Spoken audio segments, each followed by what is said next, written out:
The Jack Benny Program, presented by Lucky Strike. It is American. Smoke a Lucky to feel your level best. Smoke a Lucky to feel your level best. Your level best. That's just how you'll feel when you light up a Lucky. Because Lucky's fine tobacco picks you up when you're low, calms you down when you're tense. Puts you on the right level to feel and do your level best. It's important to you as a smoker to know that fine tobacco can do this for you. And every smoker knows LSMFT, LSMFT. Lucky Strike means fine tobacco. Smooth, mild, thoroughly enjoyable tobacco. No wonder more independent tobacco experts, auctioneers, buyers, and warehousemen smoke Lucky Strike regularly than the next two leading brands combined. It's good to know that fine tobacco picks you up when you're low, calms you down when you're tense, by putting you on the right level to feel and do your level best. That's the Lucky level. So, smoke a Lucky to feel your level best. Smoke a Lucky to feel your level best. Get on the Lucky level where it's fun to be alive. Get a carton of Luckies and get started today.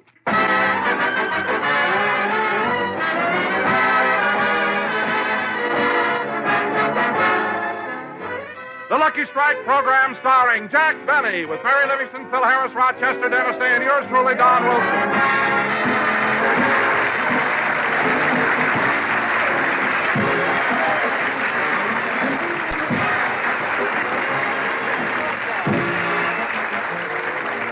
Ladies and gentlemen, one of the most popular restaurants in the country is the Brown Derby in Hollywood.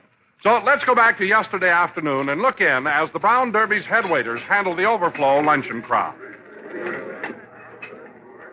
Oh, Gus, did you see Mr. Gable at his usual place? No, Chilius. Mr. Gable joined Eve Arden and her party. Well, that's good. There's so many people waiting. Well, perhaps we can set up some more tables. Hey, Chilius, look who's coming in. Jack Benny. You take care of him.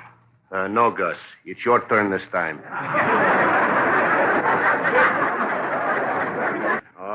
No, it's your turn. All right. I'll take care of him. He changed networks. Why doesn't he change restaurants?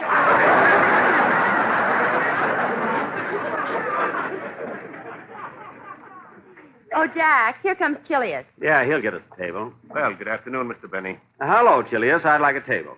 They have some lovely tables at Romanoff's. I know. Romanoff sent us here. Good afternoon, Miss Livingston. I didn't see you. I'm awfully sorry, Mr. Benny. You'll have to wait. Every table in the place is taken. Well, maybe we... Hey, Mary, look. Hey, look, there's Jimmy Stewart having lunch all by himself. I'll ask him if we can sit at his table. But, Jack, if he's eating by himself, maybe he prefers to be alone. Oh, don't be silly, Mary. He'll be glad to have company. Come on. Only, let me do the talking. Hey, Mary! Look who's here!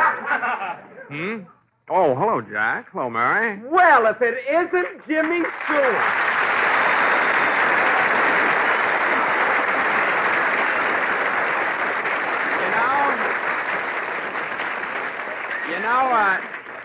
You know, Jack, Hollywood's a funny place. You say, well, if it isn't Jimmy Stewart, and everybody in the Brown Derby applaud.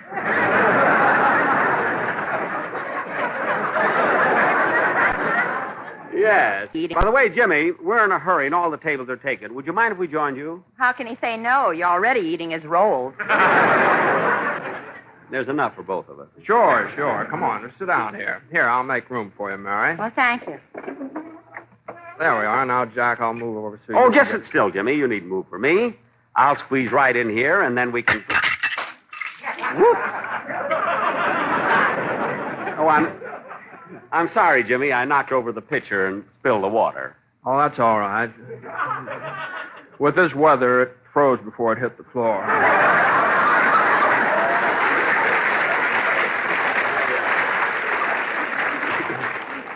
That's right. Here, Jimmy, let me hand you my napkin. And...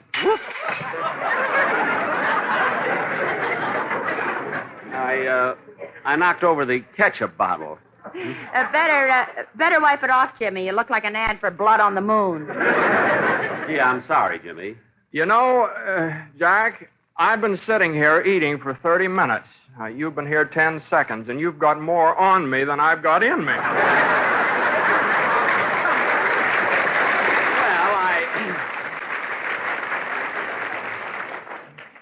Well, I guess it's because we're in such a hurry. I take your orders, please.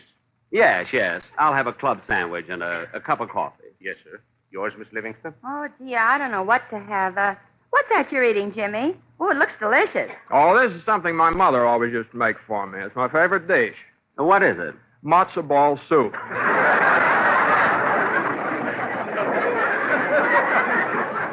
Oh.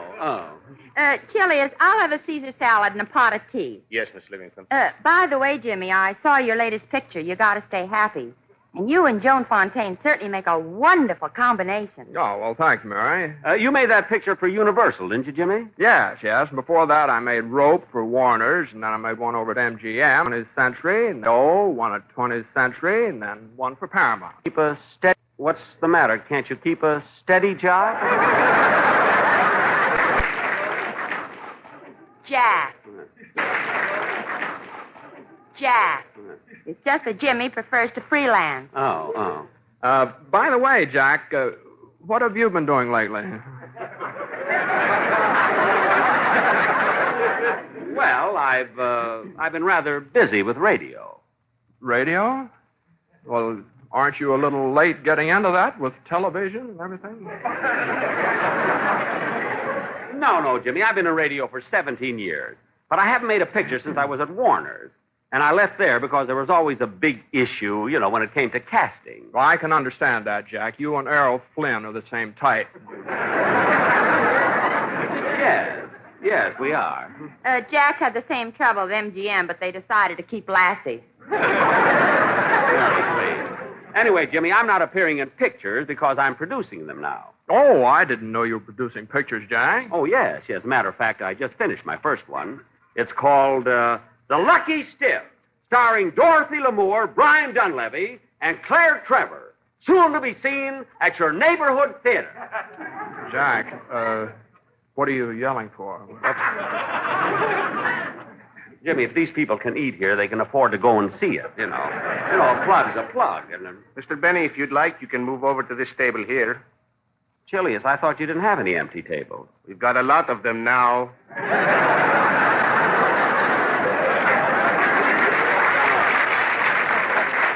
Well, we'll just stay where we are. Yes, sir. Here's your food. Who gets the salad, please? Oh, the salad is mine. Now, let's see. What were we talking about before the food came?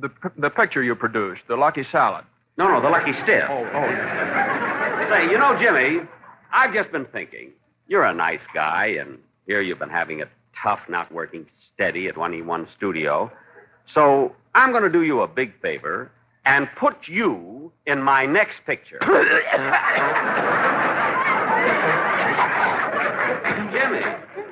Jimmy, what happened? Jimmy. Oh, that's the first time I ever saw anyone choke on a matzo ball. I probably surprised him with my offer. Yes, you certainly did. But, Jack, the only reason I can't accept it is because I have so many other commitments. Well, Jimmy, we can make it after you've fulfilled your other commitments. But, Jack, after that, I want to take a vacation. No buts, Jimmy, my boy. Look, I'll make a big star out of you. Now, you got to let me make this picture with you. Now, what's the salary you usually get per picture? $200,000.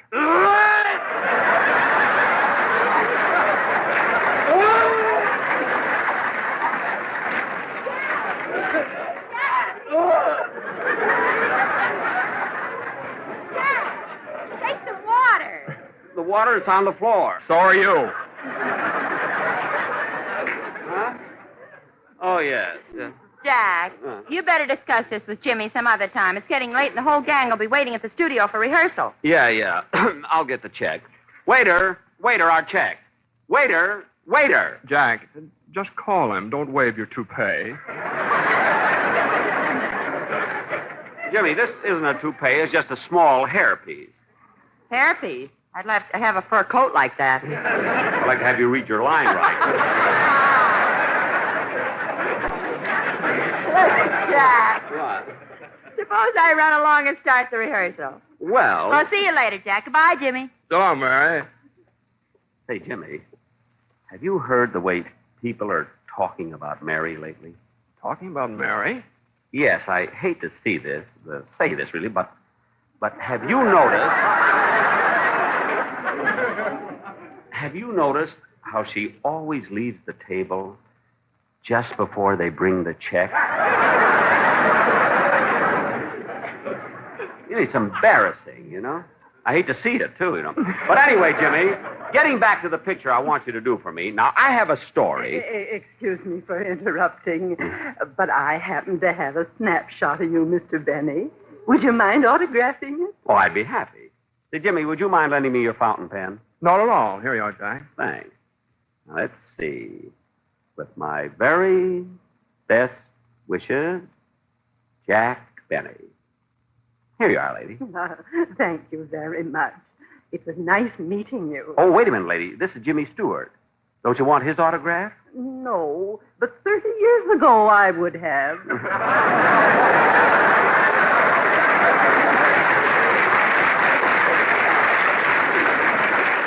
Now, look, Jimmy, I've got to run over to CBS and rehearse my show. Suppose you come along with me, and we'll discuss a deal for a picture. No, Jack, I'd rather not. Here's the check, gentlemen. No, thank you, Chilius. No, Jimmy, let me take it. After all, it was your table, and Mary and I barged in. So I insist on paying it. No, Jack, I'd feel better if I paid for it. Well, if your health is involved, go ahead. Well, I got to run along, and see, my hands are kind of sticky. Where's my napkin? Oh, here it is.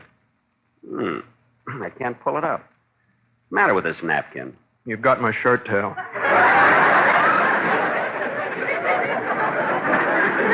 Oh.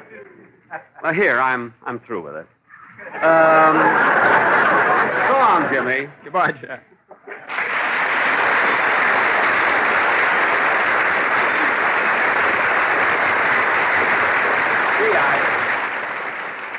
I didn't realize it was so late. I hope they started the rehearsal without me.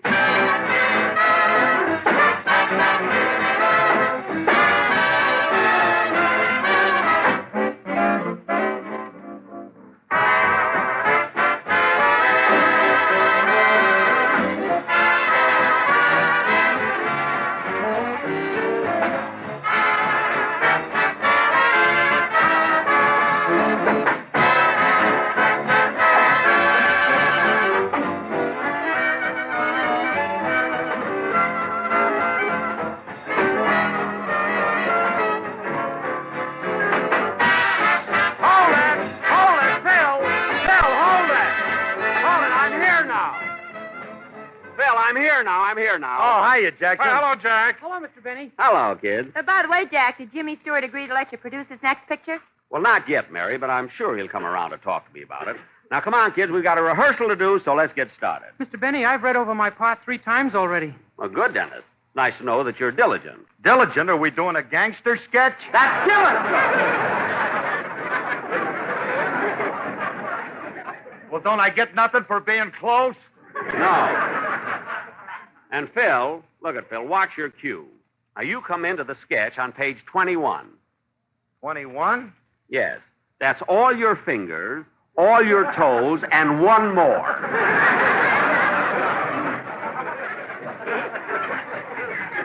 Now, Mary, in this sketch, you're going to play the part of Dennis's wife, and you've just gotten married. Dennis and I are newlyweds? Yes. And you're in Niagara Falls on your honeymoon. Where am I?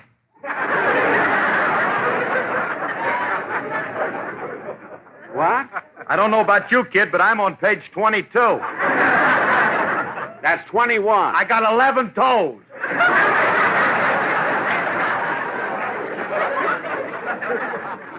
Phil, you miscounted. Try again.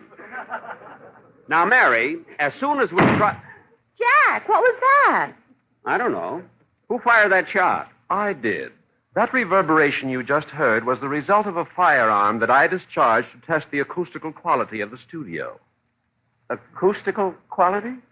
Who are you? I'm Herbert, your sound effects man. Oh. Well, look, Herbert, don't try any more shots. All I want are the sound effects that are written into the script. Well, you can depend on me, Mr. Benny. For years, I have devoted my artistry to dramatic shows, and I have mastered the most difficult sound effects ever heard on radio. Really? Yes. Oh. One in particular baffled every sound effects man in the industry. But by perseverance and sheer ingenuity, I managed to reproduce it. I see. It was on the Prudential Hour. The scene was a moonlit night, and two lovers were dancing out on the patio. Oh, yes, I heard that show. As the soft music filled the balmy summer evening, the two lovers drew closer and closer until his cheek lightly brushed against hers. That was the most delicate sound effect of all. Well, I should imagine it was. How did you get the sound of his cheek delicately brushing against hers? I slapped a hot water bottle with a piece of raw liver.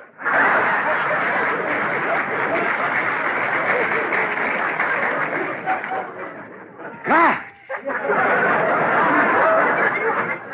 Say, those are the kind of effects we need on our show. Now, Mary, I'll write a scene where you brush my cheek, against your cheek against mine. See? But, Jack, liver's 90 cents a pound. Well, just kick me in the pants. It's cheaper. Now, Don, let's take the rehearsal from that scene where we're in the house and there's a knock on the door. Okay, Jack. Herbert, give us a knock on the door. No, Herbert, a little louder. Herbert, that still isn't loud enough. Why is the knock so soft? I use Jergens.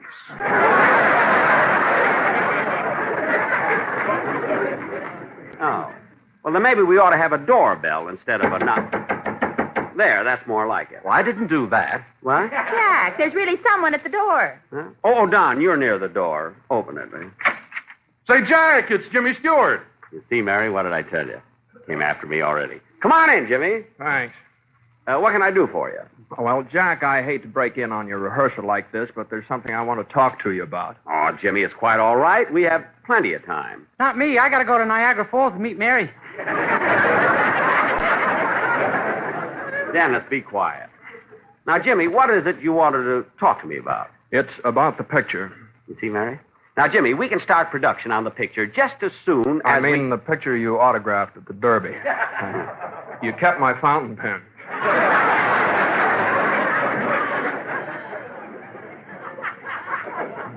Oh. I wouldn't have bothered, but it's a lifetime pen, and I'm young yet.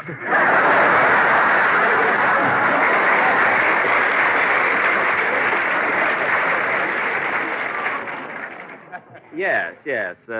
Here's your pen, Jimmy. Thanks. Now, Jimmy, let's get back to business. I know you made a swell picture call. You got to stay happy. But I can do so much for you that... Jack, why don't you leave him alone? Can't you see that Jimmy's not interested? But, Mary, I can help him. He doesn't need help. He's already won an Academy Award. An Academy Award, Jimmy? For what picture? Philadelphia Story. Who cares about Philadelphia? I'm going to Niagara Falls. Damn it! Now, be quiet. Mary, you're just about the only sensible one around here. And you know something else? I think you're very pretty, too. Oh, Jimmy, do you really mean it? Yeah, sure. Of course I do. Come over here a minute, Mary. You have such beautiful eyes and such a lovely complexion. Oh, Jimmy. Maybe sometime I could take you out dancing in the moonlight. Just the two of us, maybe, out on the patio. He's getting close to her, Herbert. Get ready with the liver.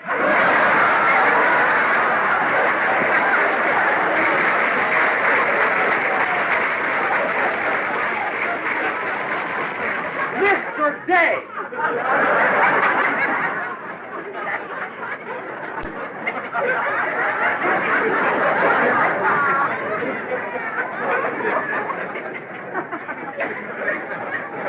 I don't know why dramatic actors get bigger laughs than comedians. Now, look, Jimmy, let's settle that picture deal we've been talking about. Well, Jack, You're supposed to be mad here.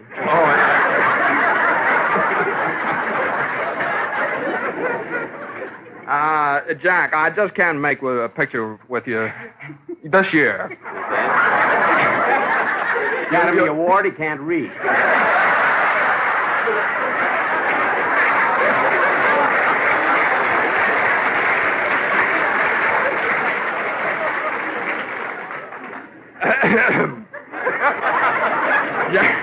Jack, I just can't make a picture with you this year. You'll have to excuse me. Yeah? I'm going over to dressing room G. I have to look over a dramatic script. Oh, well, that's right next door, Jimmy. I'll show you where it is. Kids, I'll be back in a minute.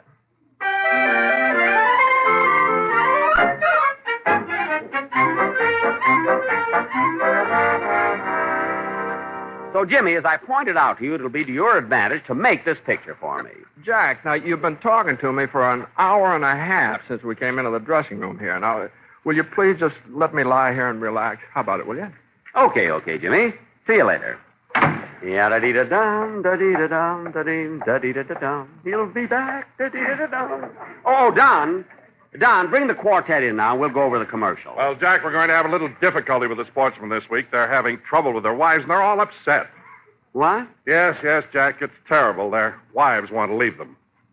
All four of them? Don, I've never seen a quartet like that.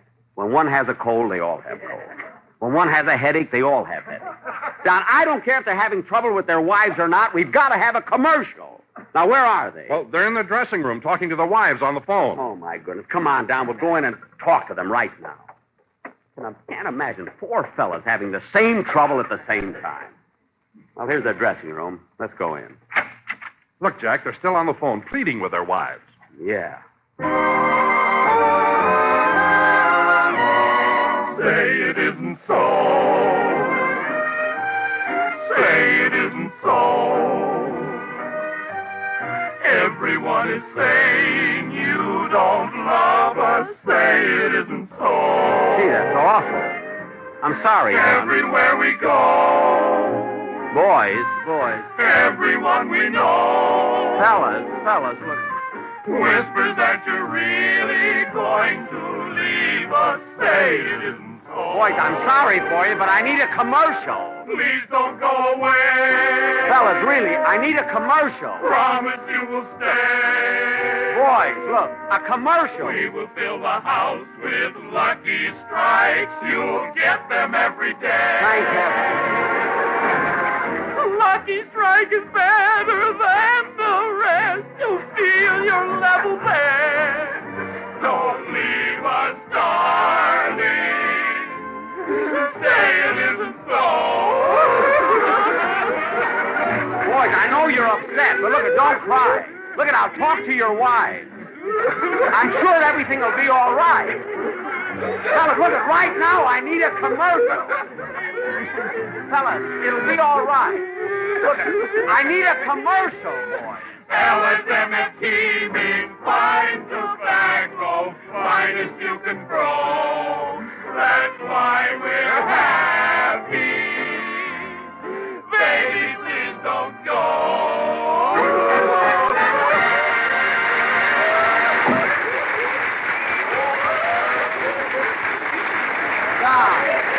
Don, you better take them home. Don, take them home. Maybe they'll feel better tomorrow. I'll see you later, Don. Yeah, I hate to see those fellas so upset. I hope they settle things with their wives. But then that's their worry, not mine. Oh, Jack. Huh? Oh, hello, Jimmy. Jack, I came out here to talk to you. Yes, about the picture. No, not about the picture. Then what is it, Jimmy? Jack, I realize now that when you took my fountain pen with brown derby, you wanted me to follow you around. What? So, when you took me into the dressing room and told me to lie down and relax and put my feet up on the chair, I should have known you were up to something. Huh? Jack, give me back my shoes. Oh, yes, your shoes. Here you are, Jimmy. Now, thank you for my socks, too. Oh, yeah, your socks. Now, Jimmy, as long as you've got a few minutes while you're putting on your shoes and socks, let's talk about the picture. Now, if you will just... Now, no more talk, Jack. I told you I have too many commitments, and that settles it. Okay, Jimmy, but if you just change your mind, come around and see me. Well, I won't change my mind. Say it isn't so. Little does he know. La, la, la, la, la, la, la, la. Now, come on, kids. Let's finish the rehearsal and make it snappy. Rochester's waiting for me out in the parking lot with my car.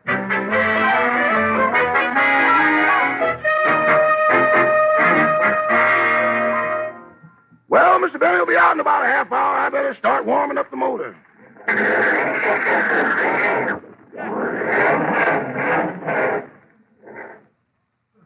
be something wrong with the battery again. I better take a look. Now, let's see. There's the battery, and it has the positive and the negative. Then there are the sparks. The sparks are supposed to go from the electrons to the electrodes. Or maybe they go from the generator to the distributor. Or then again, maybe they go from NBC to CBS. Yeah, I think this loose wire here is the trouble, so I'll just fasten it and... Hello, Rochester. Huh? Oh, hello, Mr. Stewart. Say, has Mr. Bennett come out of the studio yet? No, but he should be here any minute. By the way, Mr. Stewart, I was over to your house the day before Christmas. Mr. Benny had me drop off a package for you. Did you get it? Yes, but this time there was too much starch in the collars. Well, don't look at me. I'm rough dry. Mr. Benny's the starch man. Oh, see. You know, Rochester, your boss amazes me. How long has he been in the laundry business? Oh, a long, long time. Say, Mr. Stewart, you were born May 8th, 1911, weren't you? Yes, that's right. How'd you know? You used to take our diaper service. I did? Yeah. It broke Mr. Benny's heart the way you and Gary Cooper grew up so fast. But, Rochester, I still can't understand a man of Mr. Benny's position having a laundry service in his home. Oh, the laundry's just a sideline. A sideline? Uh-huh. Mr. Benny does more business in his living room than Eastern Columbia, Broadway at night. Yeah. On Dollar Day, you can't get near the joint. All right, Rochester. Are we ready to go? Yes, boss, all set. Good. Now, first, I want you to drive me to... Jack, I'd like to see you for a second. Oh, hello, Jimmy. So you finally changed your mind and you want to appear in my picture? No, it's not that. There's something I'd like to ask you. What is it? Now, look, Jack, you've been using little tricks so I'd follow you around all day, hmm? Well, yes, I must admit I did. You're not angry, are you, Jimmy? Oh, no. But tell me one thing.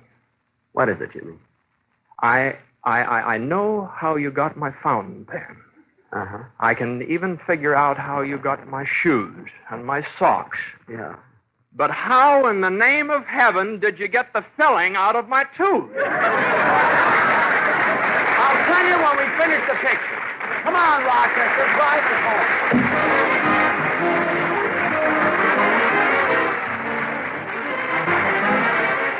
Jack, we'll be back in just a moment. But first, Smoke a Lucky to feel your level best. Smoke a Lucky to feel your level best. You see, Lucky's fine tobacco picks you up when you're low, calms you down when you're tense, puts you on the right level to feel and do your level best. It's good to know that fine tobacco can do this for you. And that's why it's so important that you select and smoke the cigarette of fine tobacco Lucky Strike. For as every smoker knows, LSMFT, Lucky Strike means fine tobacco. The experts, men who know tobacco, look to Lucky Strike for their own personal smoking enjoyment. Yes, more independent auctioneers, buyers, and warehousemen smoke Luckies regularly than the next two leading brands combined. So next time you buy cigarettes, ask for Lucky Strike and get on the lucky level, where there's real joy in living, where it's fun to be alive. The lucky level where you feel and do your level best. Smoke a Lucky to feel your level best.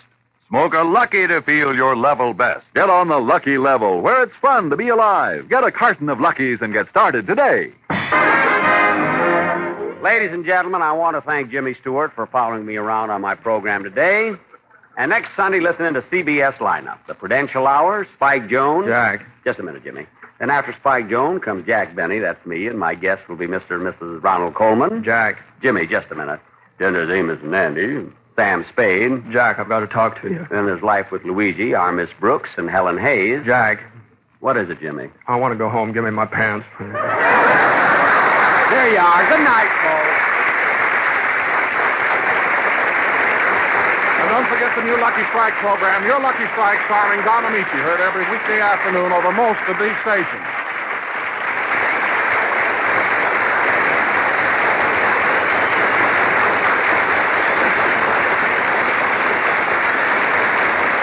This is CBS, the Columbia Broadcasting System.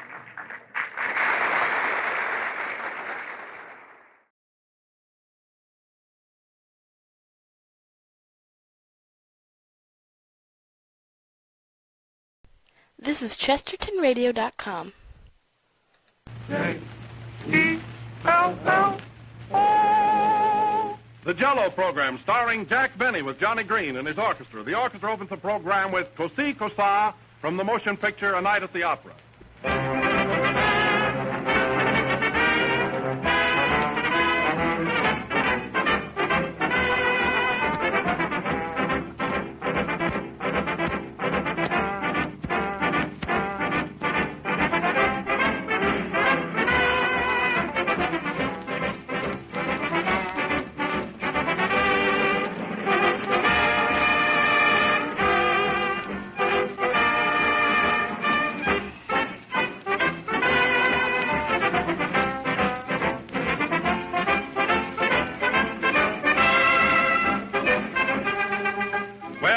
Back in New York after almost a year of broadcasting in Hollywood.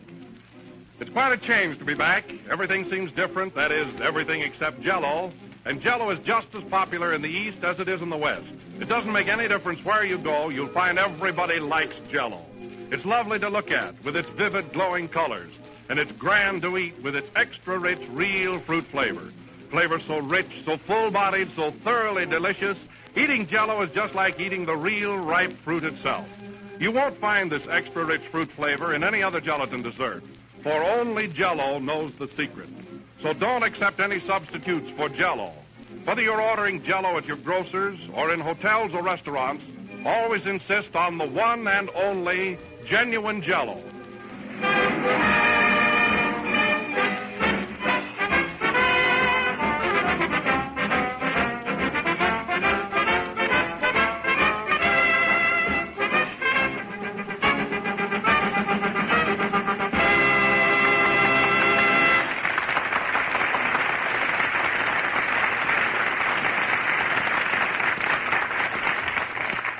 Let us welcome back to New York from California that sun-kissed comedian, Jack Benny.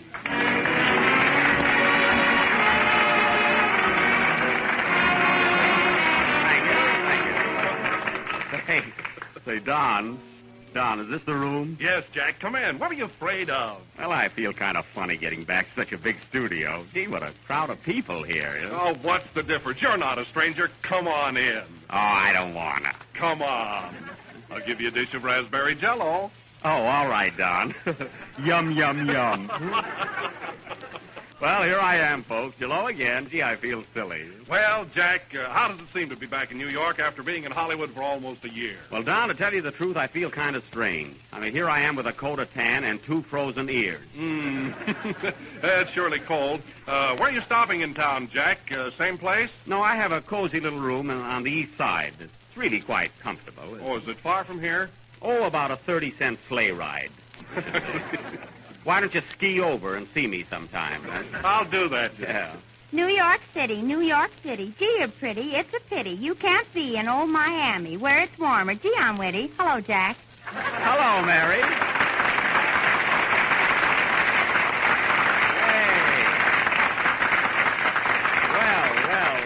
Well, say, that's some reception you got. Why not? What good are 2 hands if you can't slap them together once in a while? Well, why don't you thank the studio audience for such a lovely tribute?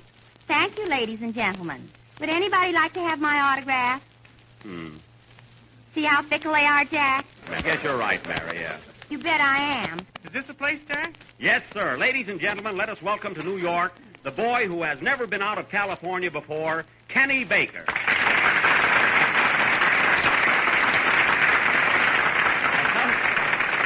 Well, Kenny, how do you like being in New York? Gee, I'm thrilled. And how do you like the weather? Gee, I'm chilled. Well, one thing I must tell you, Kenny, you ought to get rid of that straw hat you're wearing. Oh, that's all right. I had it fur-lined. Oh. What have you been doing since we got in? Have you been around to see the sights? Yes, Jack. I spent all day yesterday in Greenwich Village. Kenny, that's not Greenwich. You see, here in New York, it's pronounced Greenwich. Greenwich, see? Who did you go with? Johnny Gren.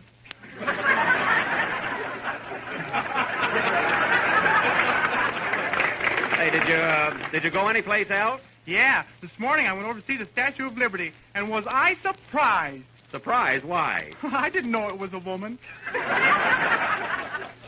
Isn't he cute, Mary? That guy has nothing but youth. Yeah. Kenny, you must visit Grant's tomb. Sure I will. Cary Grant's a friend of mine. Listen, Kenny, that's not Cary Grant. That's Ulysses. And that reminds me, Jell-O has 6 Ulysses flavors: strawberry, raspberry, cherry, orange, lemon, and lime. Delicious Grant, huh? Say, Jack. Yeah. There's Johnny Green. He's been waiting all day for a reception. Oh, well. Hello, Johnny.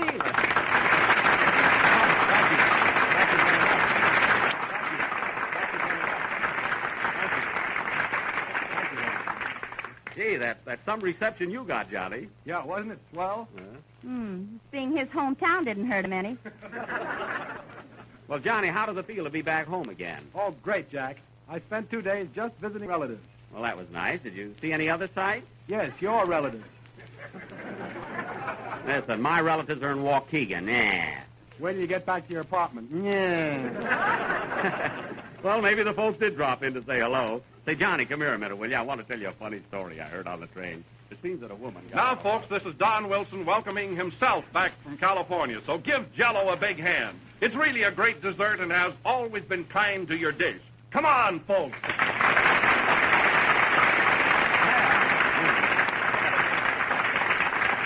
Well, Jell-O appreciates that. Play, John.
Playing Love as a Dancing Sin from the production At Home Abroad. And now, ladies and gentlemen, I take great pleasure in announcing that tonight this program is starting a contest, a real brain test in which all members of your family can participate.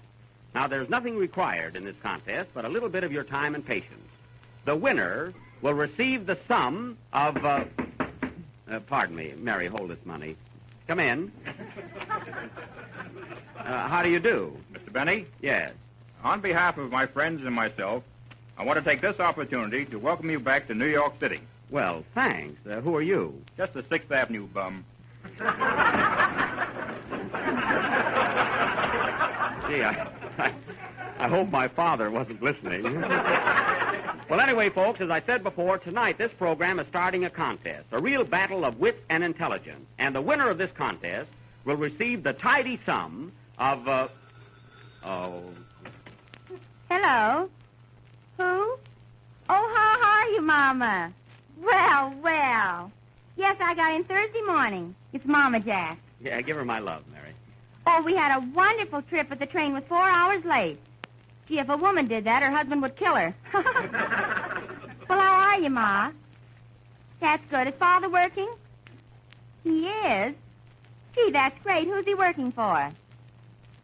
Oh, he's in front of the house shoveling snow.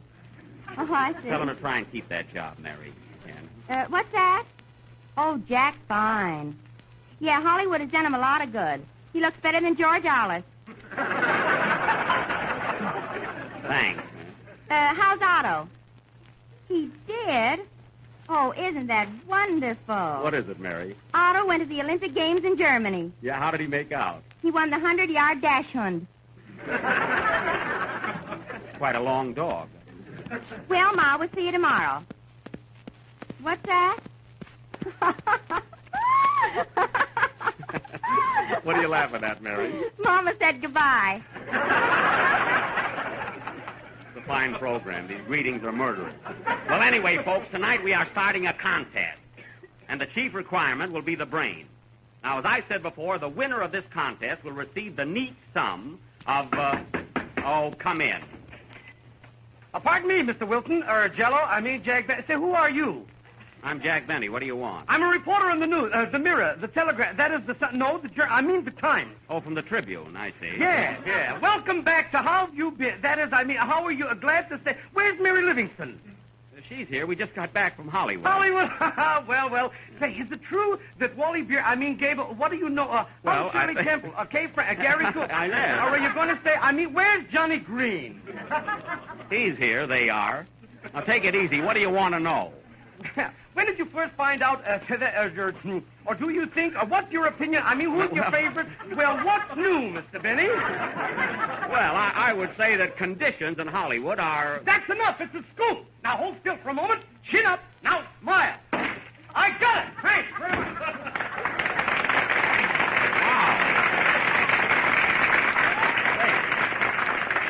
Who was that, Jack? Winchell, Sullivan, McIntyre, George, Jean, I don't know, Sing Crosby, Valet, or Baker. Okay.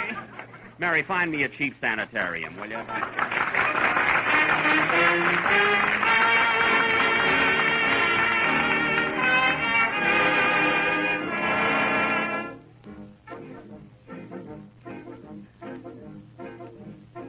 I'm a roving cowboy, far away from home, far from the prairie, where I used to roam, where the doggies wander and the wind blows free. Oh, my heart is yonder on the lone prairie. Oh, carry me back to the lone prairie, where the coyotes howl and the wind blows free. And when I die, you can bury me beneath the western sky on the lone prairie. Oh, back my gun. Give me back that bronco that I used to run. Let me spread my blanket on a peaceful stream. Hear the cowboys singing by the firelight's gleam.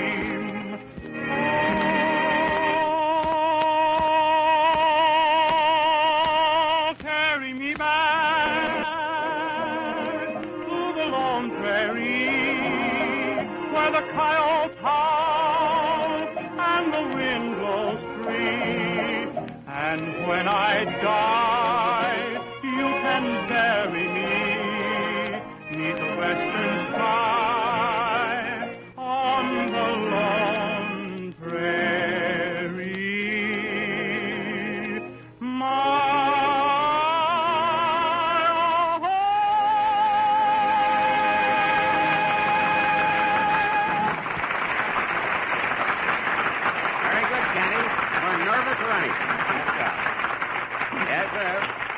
That was Kenny Baker singing Carry Me Back to the Lone Prairie. And now tonight, folks, as I said before, we are starting a contest in which skill will play an important part. All you have to do is follow the rules closely, and the winner will receive a cash prize amounting to... the mailman.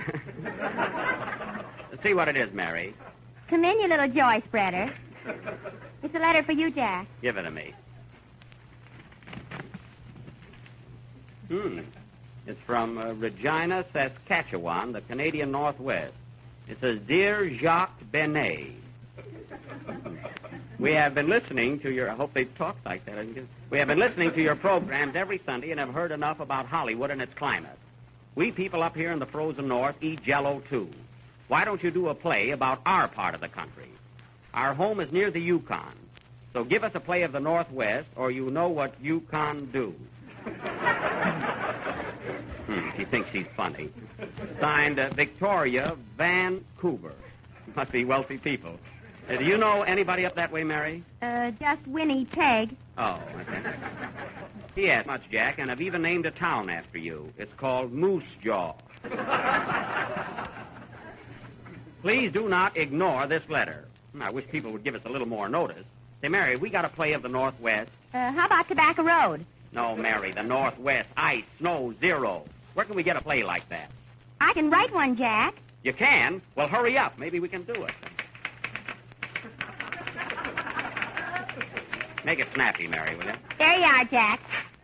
I thought I'd never get it. Let's see it. Sergeant Benny of the Northwest Mounted Police. Fur trappers report fur stolen. They notify the Mounties. Well, that sounds all right. Of course, the second and third act will need a little fixing. Well, anyway, folks, this play will go on immediately after Johnny Green's next number. Say, Johnny, can you play the part of a French-Canadian? I can play the whole thing. Oh. How about you, Wilson? Parlez-vous français? No, I just play one horse at a time. Oh, do I step into those things, huh? Parley, John.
Green and his unmounted musicians playing Mile a Minute with Johnny at the piano. And now for our play, Sergeant Benny of the Northwest Mounted. The scene takes place in Alaska, between Fairbanks and Pickford. Do you know? Am I cold tonight, huh? Mary, you wrote this, didn't you? Yes. Well, the Northwest Mounted are in Canada. I made it Alaska. It's colder up there. Oh, I see. Well, then remember, boys, we're all French-Alaskans. You're really Texas Rangers that got lost. Oh, I see. Okay, then. Sergeant Benny of the Northwest Mounted. Curtain. Music.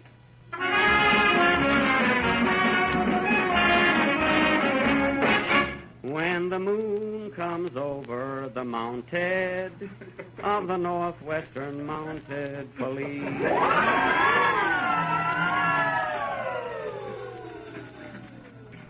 Hello, Northwest Mounted speaking. You've been robbed. Well, get your own man. It's too cold tonight. Gee, it's cold up here in Alaska. Shoo! Yep. Geez, a cold night. Here he comes, more snow.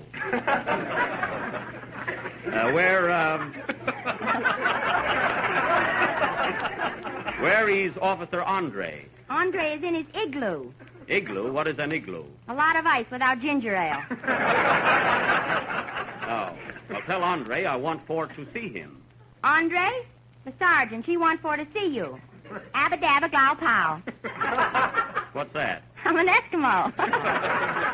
Here I am, Sarge. Andre, look at the thermometer. What does she say? It is 40 Jello 0. 40, eh? What is AT&T? 171. Buy me 10 shares of thermometer. And keep the window closed so it'll go up. Now, Mary, where does our play go from here? Wait a minute, Jack. Just a minute, I'll have it. Here you are. Oh, yeah. The first line is mine. Andre, where are the rest of the mounted police? Where is Jean and Pierre? They're having trouble with their horses. Mary, in Alaska, they have dogs. They have them in New York, too, but I want horses. Oh. Send for them, Andre.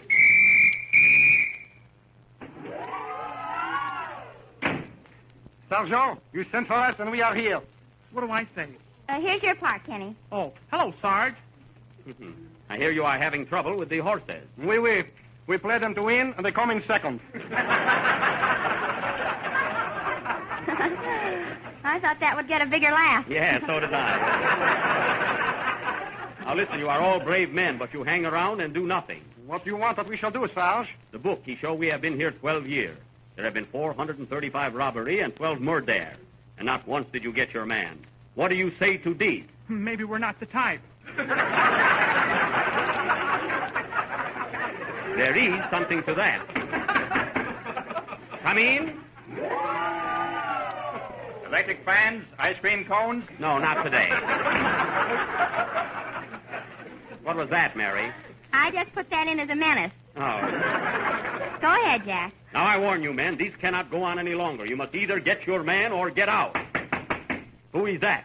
That's Benny Rubin. I wrote a part for him, too. Oh, is Reuben in this? Yes. Oh, come in. I beg your pardon, but is this the Northwestern Mounted Police and Sure, and it is. I mean, we. What is the trouble? Well, it's in the first trapping business I'm in. And I'm just trying to make an honest living skinning skunks and minding my own business. And, Mr. Sergeant, what do you think happened? Tell him to me. Well, this morning when I woke up, some thief skinned me out of me skunk skin. And if I'm lying to you, I hope to be bitten by a snake and have to take 3 drinks of good liquor. You say you were skunked out of your skin? No, sir, skinned out of me skunk. What is he supposed to be, Mary? A Greek. Oh. Well, go back and take it again, will you, Reuben? A Greek this time. All right, great. Come in. Pardon me, is this the Northwest Mounted Police I'm speaking on? Wait a minute, is that what you wanted, Mary? I don't know. I think so. Oh. Well, what is the trouble? About 1 year ago, I come here from Greases, and I want to go into hunting business, so I get myself a hunting dog to catch the skunk. And the first thing he does is catch my brother. Well, sir, I want to tell you that at that time, I was making very big money. But one fine day, I found me dialect changing on me. Your dialect changing? Yes, sir. Would you believe it? So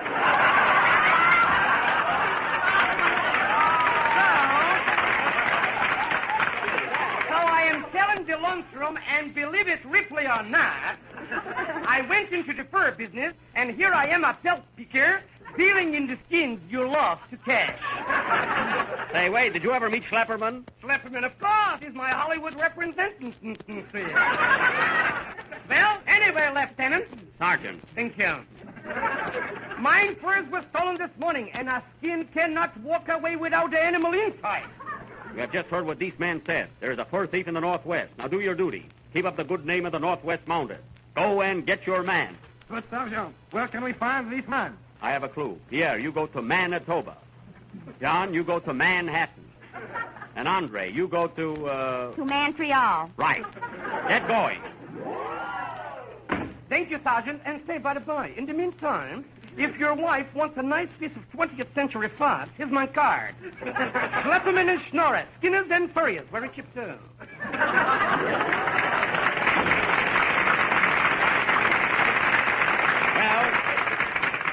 Well, Mary, where does our play go from here? Oh, don't worry, I'll have it. While Mary is writing the next scene, let me tell you about Jell-O. It has that new extra-rich, fresh fruit flavor and tastes twice as good as ever before. So be sure to look for the big red letters on the package. Is it ready yet, Mary? No. Then let me tell you about our contest. Tonight we are starting an unusual contest in which every member of your family can participate. The first prize, without any strings whatsoever attached to it, will be the sum of... Here it is, Jack. I wonder what the boys are doing now. So do I. That's your line, Jack. Oh, I see. I wonder what the boys are doing now. Come in. Here you are, Sergeant. You told us to get our man, and we got him. Here's the fellow who stole his fur. That is not him. Hey, wait, so what's the matter with you? You got the wrong people. I'm the man who lost this fur. Mary, for heaven's sake, you wrote this. What do we do now? I don't know. What do you think, Jack? I don't know. What do you think, Reuben? Well, in a situation such as that... I've got it. Why don't you kiss and make up like they do in pictures? That's it, but who are we going to kiss? Not me. Play, Johnny Grimm.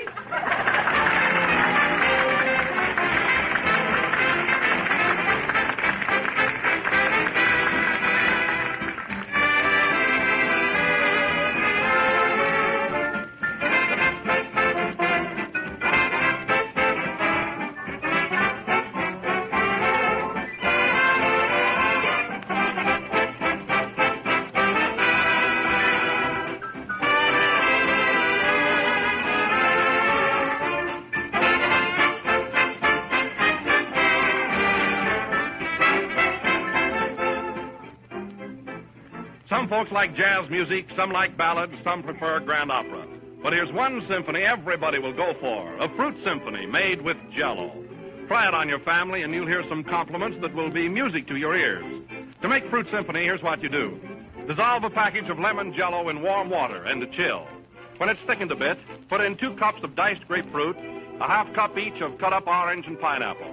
When you turn it out of the mold, you have a sunburst of color, clear, glowing lemon Jell-O with grapefruit, orange, and pineapple shining through. It's a swell wintertime fruit dessert, and it tastes just as intriguing as it looks. Be sure, though, to make your fruit symphony with genuine Jell-O, for only Jell-O tastes extra rich, twice as good.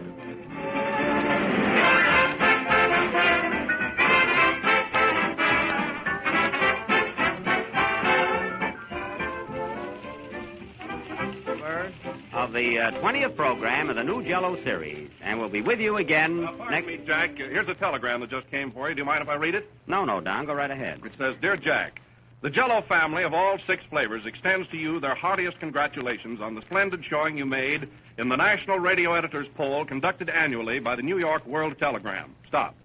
For the 2nd consecutive year, our Jell-O program was voted the favorite of all the shows on the air. And for the 3rd consecutive year, you were selected America's outstanding radio comedian.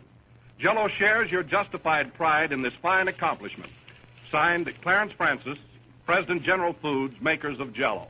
Well, thanks, Don. I'm very, very happy about it. Thank you.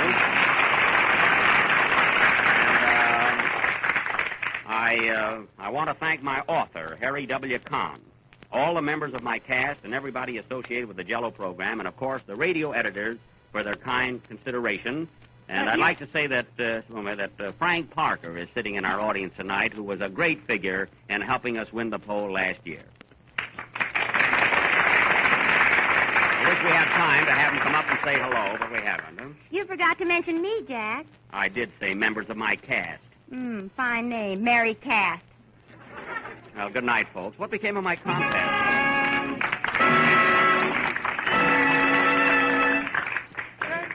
The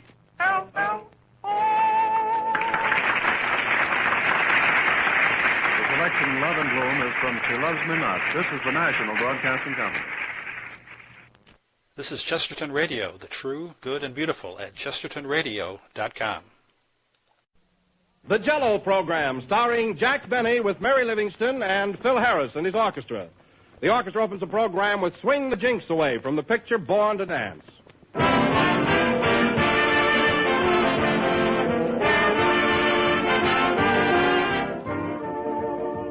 Today is St. Valentine's Day, a day that makes you think of gaiety and color. A day when people giving Valentine parties are serving Jell-O because Jell-O is such a gay, colorful, delicious dessert. And Jell-O is as popular at everyday meals as it is at parties. For Jell-O is good to look at, easy to make, and delicious to taste. Everybody everywhere is sure to give Jell-O's refreshing taste of fresh, ripe fruit the grand reception it deserves. So add a final triumphant, colorful note to your menus. Serve a great gleaming dish of Jell-O for dessert soon. But be sure you get genuine Jell-O, for only real Jell-O has that extra rich fruit flavor that comes from fresh, ripe fruit. So order Jell-O tomorrow from your grocer, but be sure you get genuine Jell-O. Look for the big red letters on the box.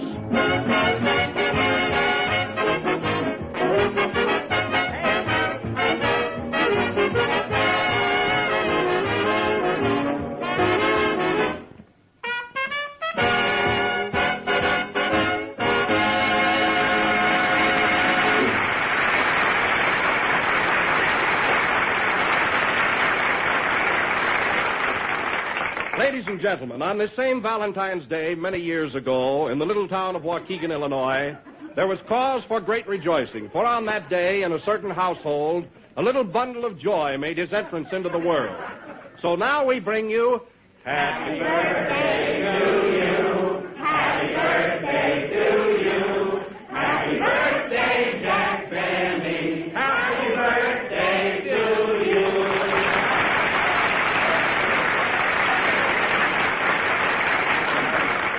Well, what an original greeting. How'd you fellas ever think of those words? Come on, Jack, how about a speech? What do you think about it? Well, this is rather embarrassing. I would like to say something, but I'm kind of all choked up. So I'll just say thanks a million thanks to you. That's original, too. Never mind the speech, Jack. We just want to wish you many happy returns of the day and hope that we'll all be with you on your next birthday. Well, thanks, Phil. I feel the same way. And to prove it, Jack, I'm going to give you a great big kiss. So am I. You stay out of this, Kenny. All right, come on, Mary. I'll give you the kiss.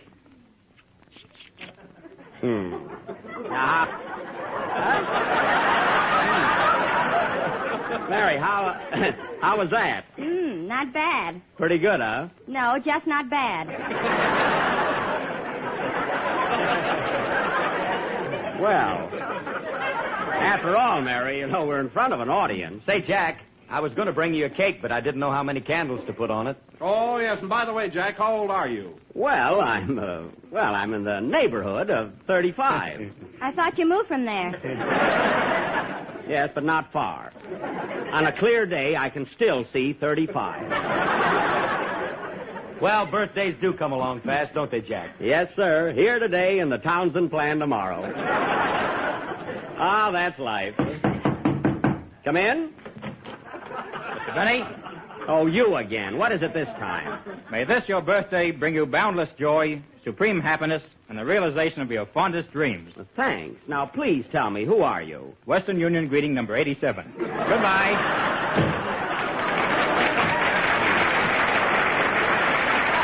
How do you like that? That guy could be sent any place in the United States for a quarter, and he has to come here.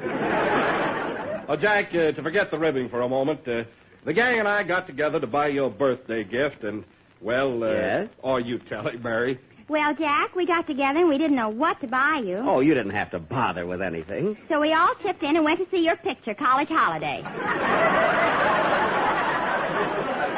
Well, that's what I call a real tribute. But you might have invited me to the picture. Oh, you wouldn't have liked it. Well, Kenny, I can make allowances for the rest of the game, but I certainly thought that you'd come through with a present. I did, Jack. But I thought I'd wait until everybody went home before giving it to you. Oh, what is it, Kenny? Well, I feel kind of silly. Oh, come on now. What is it? I baked you a cake. Well, thanks, Kenny. It's nothing to be ashamed of. Wait till you eat it. Here you are, Jack. Oh, it's lovely, and such nice icing on it. Where are the candles? Inside the cake. Well, that's a surprise. I hope the wax doesn't get caught in my teeth. I was was going to bring you one, too, Jack, but I don't know how to bake a cake. Oh, that's all right, Mary. So I baked a potato. Here. Oh, a real Idaho. Well... Jack, not to be outdone by the others, I didn't bake a cake, but I brought you a beautiful dish of molded raspberry jello. Oh. And on top of it, I have your name spelled out in sliced bananas. That's sweet, but you only have one N in Benny. Well, I was hungry. I sure get a lot of presents. This must be the Prudence Benny's cooking school. And now, Jack, if everybody will be quiet for a minute, I've got something that I want to read to you. If it's a poem, I'll die. Well, topple over. Here it comes. All right, go ahead. Oh, Jack Benny, oh, Jack Benny, this is sure your lucky day. Though everybody brings you presents, I would rather shout, hey, hey. Well, that's inexpensive. With the wrinkles on your forehead and your silver streaked with hair. Silver streaked with hair? Well, it won't rhyme the other way. Oh. If you'd been twins when you were born, gee, you'd make a lovely pair. Oh, Jack Benny, oh.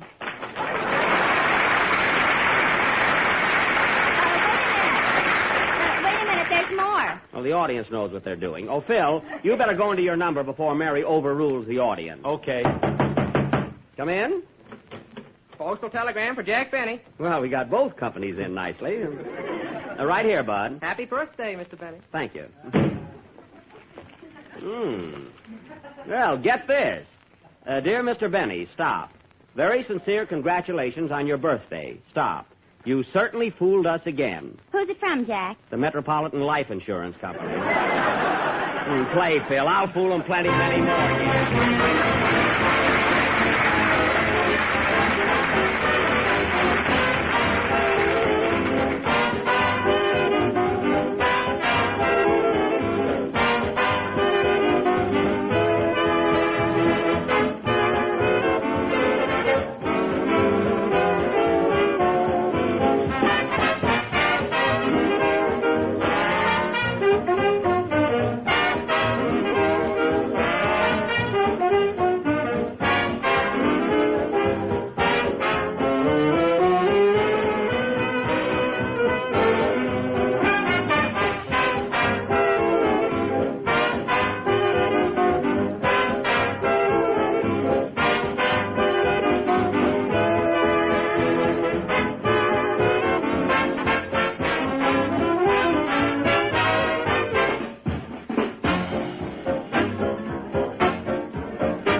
By Phil Harrison as Orchestra. Phil, I want to tell you those boys of yours are in great shape today. Well, Jack, they know it's your birthday. Oh. In fact, they've asked me if it's all right, they'd like to pay you a little tribute. Why, certainly, Phil. I think it's awfully nice of them. After all, they're part of our little company. Okay. Give it to him, boys.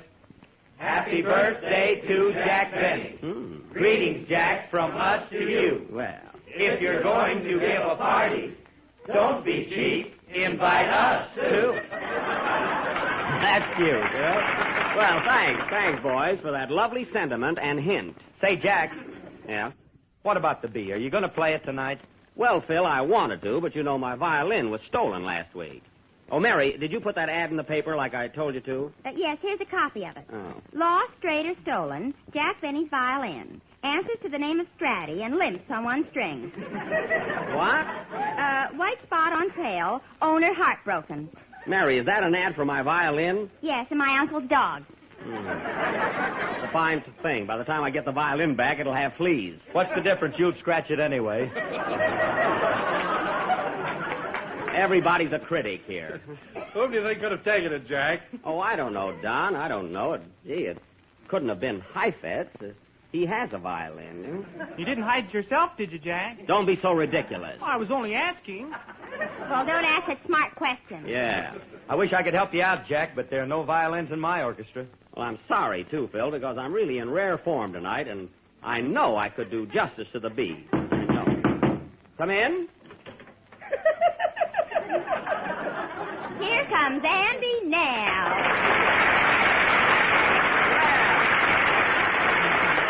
Well, Andy, glad to see you. Just thought I'd drop up, Jack, and wish you a happy birthday. Well, thanks, Andy. And I brought you a little present. Here it is, a combination necktie and suspenders. That's quite a novelty. Necktie and suspenders. How does it work? Well, you put it on like an ordinary tie, and you see this hole in the bottom? Yeah. Well, just fasten that onto your trousers. Well, won't that choke me? Yes, but your pants won't fall down. I know that, Andy, but it'll still choke me. Well, what would you rather do, breathe or blush? I'd rather breathe. Then I'll blush. So long, Jack.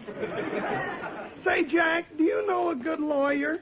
A lawyer? Why? Did you hear what Fred Allen said about me Wednesday night? Oh, don't worry about that, Andy. He's been talking about me for weeks. Yeah, and I thought he was pretty funny until Wednesday. Well, Andy, don't take it to heart. Look what he said about me. He said I was so anemic that if I walked by a pack of bloodhounds, they wouldn't even look up. I like that one. Oh, you did, huh? Yeah, believe me, those hounds would look up if Allen walked by. They would? Sure, he looks like a dog biscuit. Nice work, Andy. Nice work. Say, Andy, come on out in the hall with me. I got a couple of gags about Allen that are real stingers. Yeah? Sure. Kenny, are you ready for your song? Why can't I sing out in the hall? You stay right here and sing. Come on, Andy. Come in. Special delivery for Jack Benny. Take it, Mary. Okay. You coming, Jack? Be right with you, Andy. Oh, Jack, look. It's a comic Valentine. It's from Fred Allen. Oh, yeah? And it's got a cartoon of you playing a fiddle. Well, let's hear what Cupid's got to say. Roses are red, violinists are blue, all over the country on account of you. That's very funny. Come on out in the hall, Andy. Now I'll really tell you something. That Allen is so anemic that if he ever walked into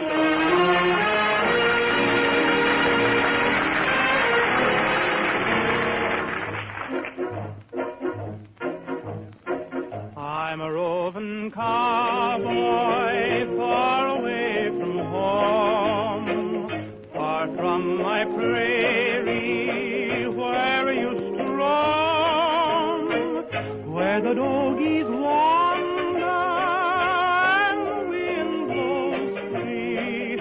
Oh, my heart is yonder on the lone prairie. Oh, carry me back.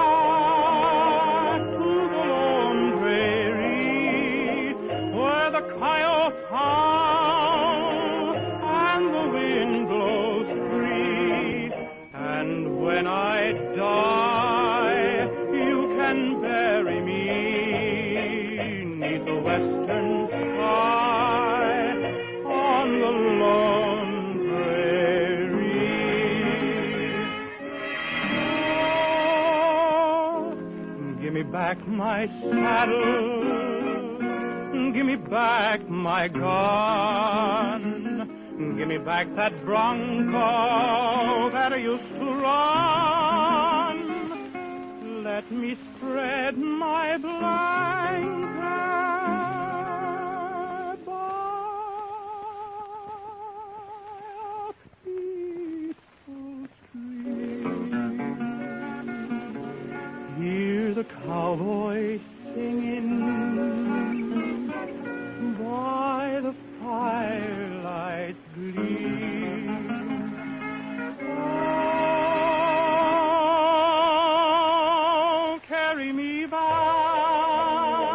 to the lone prairie where the coyotes howl and the wind blows free.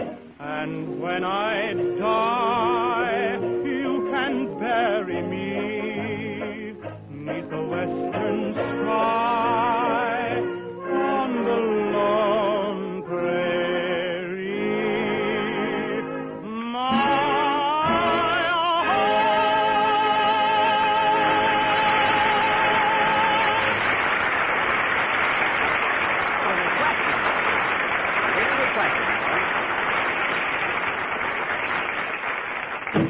How was that, Andy? That was a peach.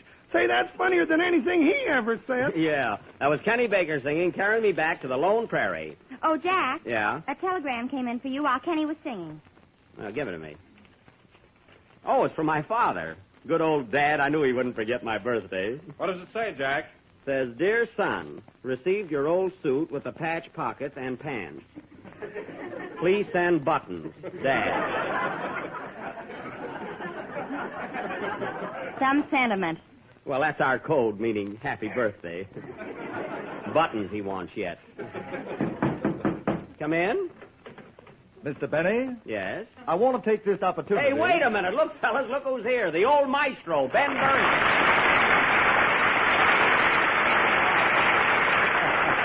Yowza, yowza. Well, Ben, I'm sure glad to see you. What brings you up here? Well, I heard it was your birthday, Jack, so I thought I'd come up and rub it in.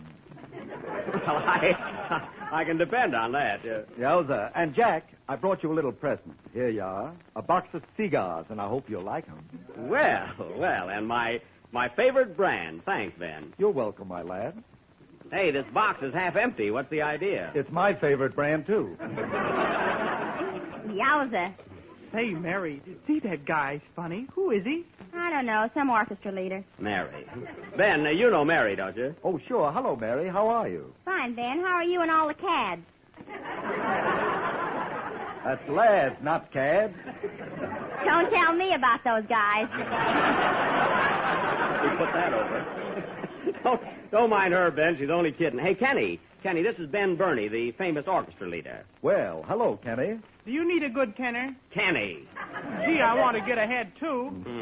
Well, come over and see me, Kenny. After all, money isn't everything. Yeah.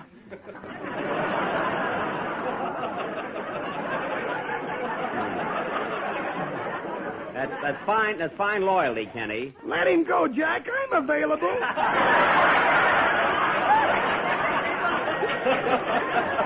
Yeah, Ben, working it up there, Some other time, Andy. Say, Ben, I want you to meet our maestro, to coin an expression. This is Phil Harris, the orchestra leader. With what band? Pardon me, I didn't get your name. I'm Ben Burney, the old maestro. Well, I'm Phil Harris, the young maestro. I can see you two fellas are going to hit it off all right. You know, Phil, Ben and I are supposed to look quite a bit alike. Yes, there is a resemblance. Yeah, between the two of you got a nice head of hair. Nobody asked you. Hey, Jack, what am I around here, an orphan? Oh, little orphan Andy. I'm sorry, Andy. Ben, I want you to meet Andy Devine. You've probably heard his voice on our program the last few weeks. Well, doggone it, I thought that was static. Static? I was right. I'd like to introduce myself, Mr. Burney. I'm Don Wilson, the announcer here. You know. Oh, you're the fellow that talks about Jell-O, like our announcer talks about good old keg lines. Yes, only your product holds just one delicious flavor.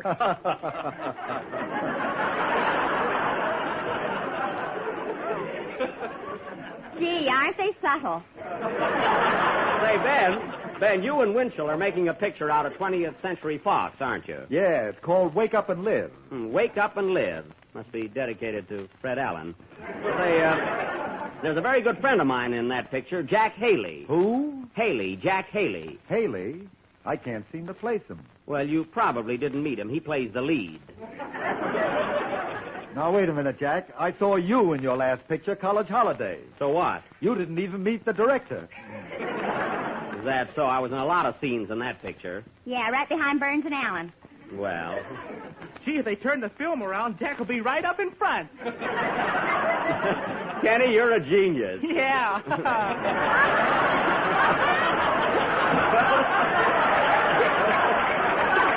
Well, stick around, Ben. Stick around. Phil's going to play something.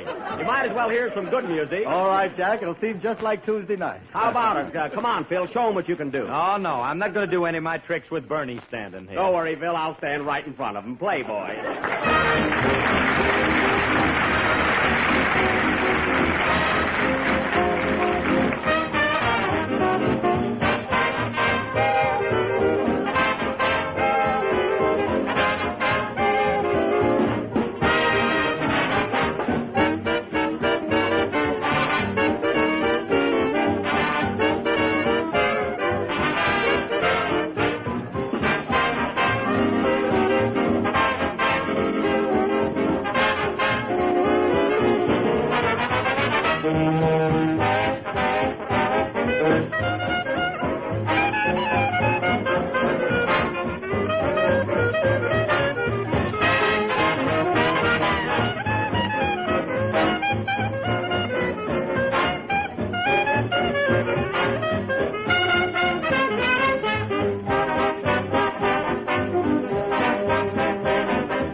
played by the orchestra and directed by Maestro Harris. How'd you like it, Maestro Bernie? I thought it was great, Maestro. Well, thanks for calling me Maestro, Ben. Alan doesn't even think I'm a musician.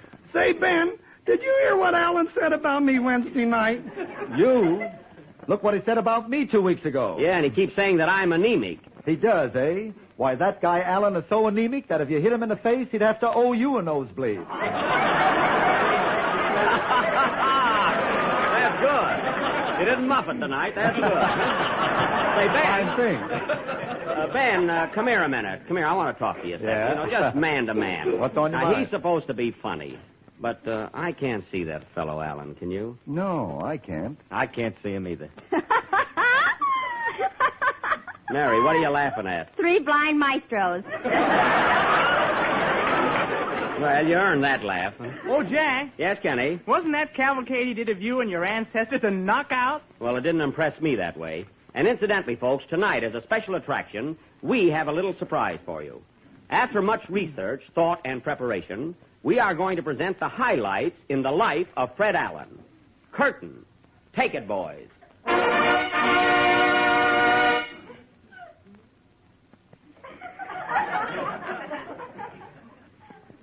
You have just heard the highlights in the life of Fred Allen.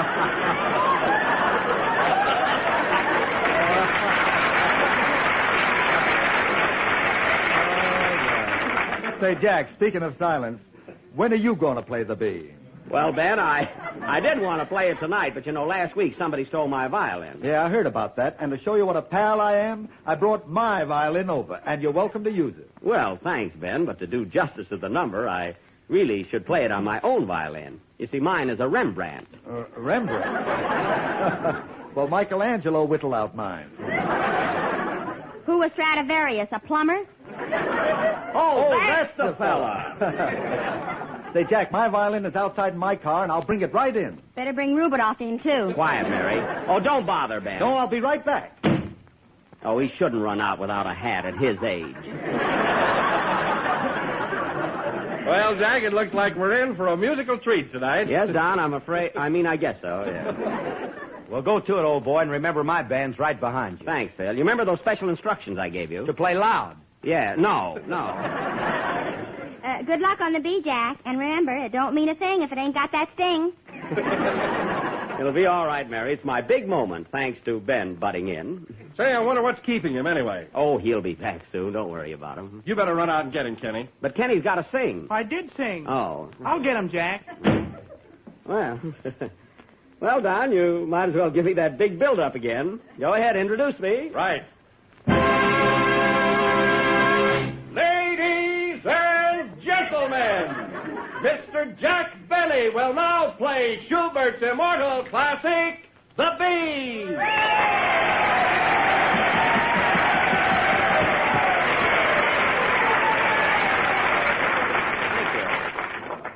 Oh, Jack!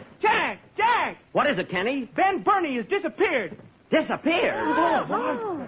How do you know? I just saw 2 men grab a hold of him and push him into their car. 2 men, eh? Yeah, and one of them looked like your chauffeur. Why, it couldn't have been. That's a fine way to treat a guest. Well, this thing has gone far enough. First my violin disappears, then Bernie. If one more thing happens, I'll call the police. Oh, Jack, look. What's that? Someone threw a stone. Gee, and you haven't even played yet. Look, Jack, there's a note tied to it. It might be a clue. Read it, Don. What does it say? It says, "This will be continued next Sunday night. Who threw the stone? Who wrote the note? Who won the 5th race at Santa Anita? Who knows where Bernie is? Who cares, Playboys?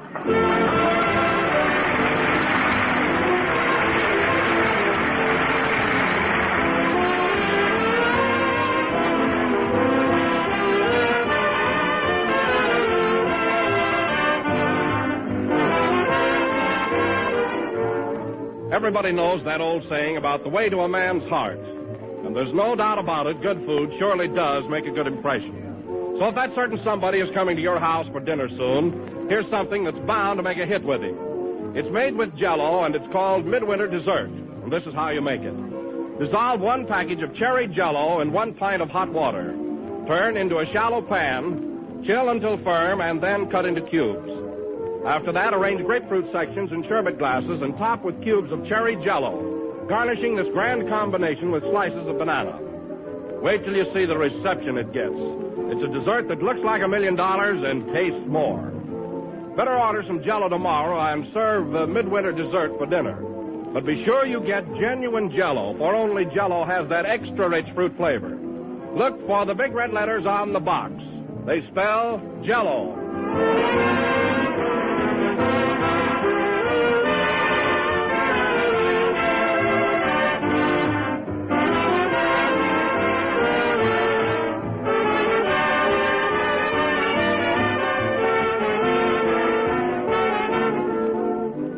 This is the last number of the 20th program in the new Jell-O series, and we'll be with you again next Sunday night at the same time. I'd like to thank Ben Burney for coming up here tonight, and I hope he shows up on his own program next Tuesday. Well, Jack, I understand that you and Mary are going to do Brewster's Millions on the air tomorrow night. Is that right? Yes, Don, we're going to dabble in the drama a bit. Of course, it isn't exactly Hamlet, but it's a start. Huh, Mary? All the world's a stage. To be or not to be, that is... Quiet, quiet. Good night, folks.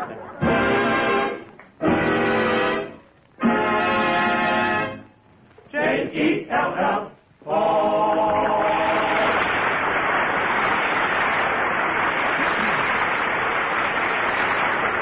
The song Carry Me Back to the Lone Prairie is from Stars Over Broadway, riding high from the score of Red Hot and Blue. The Jell-O program starring Jack Benny with Mary Livingston came to you from the NBC studios in Hollywood over the Red Network of the National Broadcasting Company. This is Chesterton Radio, your home for podcasts of works by G.K. Chesterton, plus drama, comedy, mystery, science fiction, big bands, and much more. The soundtrack to your Chesterton day at chestertonradio.com.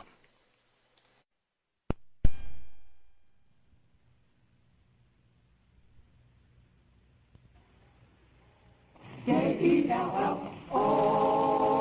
The Jell-O program starring Jack Benny with Mary Livingston, Phil Harris, Dennis Day, and yours truly, Don Wilson. The orchestra opens the program with Let's All Sing Together.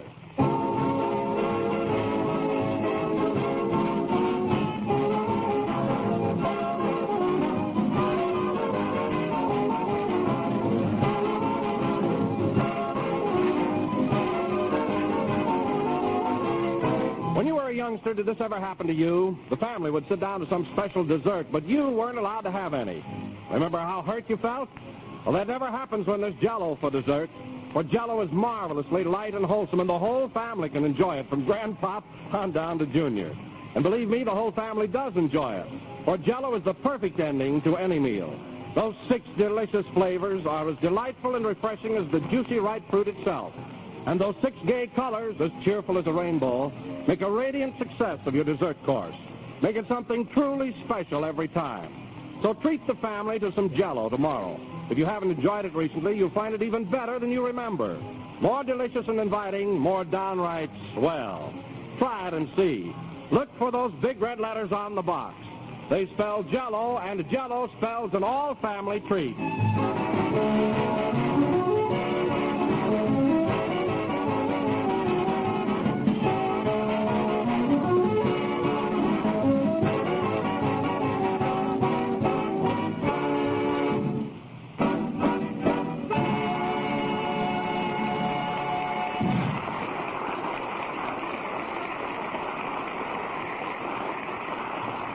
Was Let's All Sing Together, played by the orchestra. Now, ladies and gentlemen, for the last installment of our recent journey to Yosemite National Park and Jack Maxwell.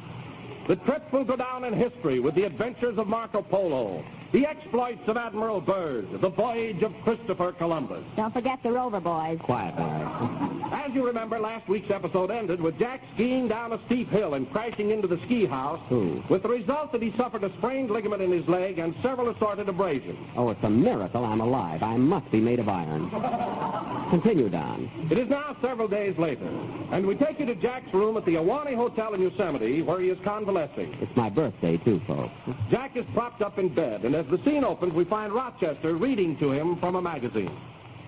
It was past midnight and the moon was shining brightly through the magnolia trees as Ronald walked into the garden.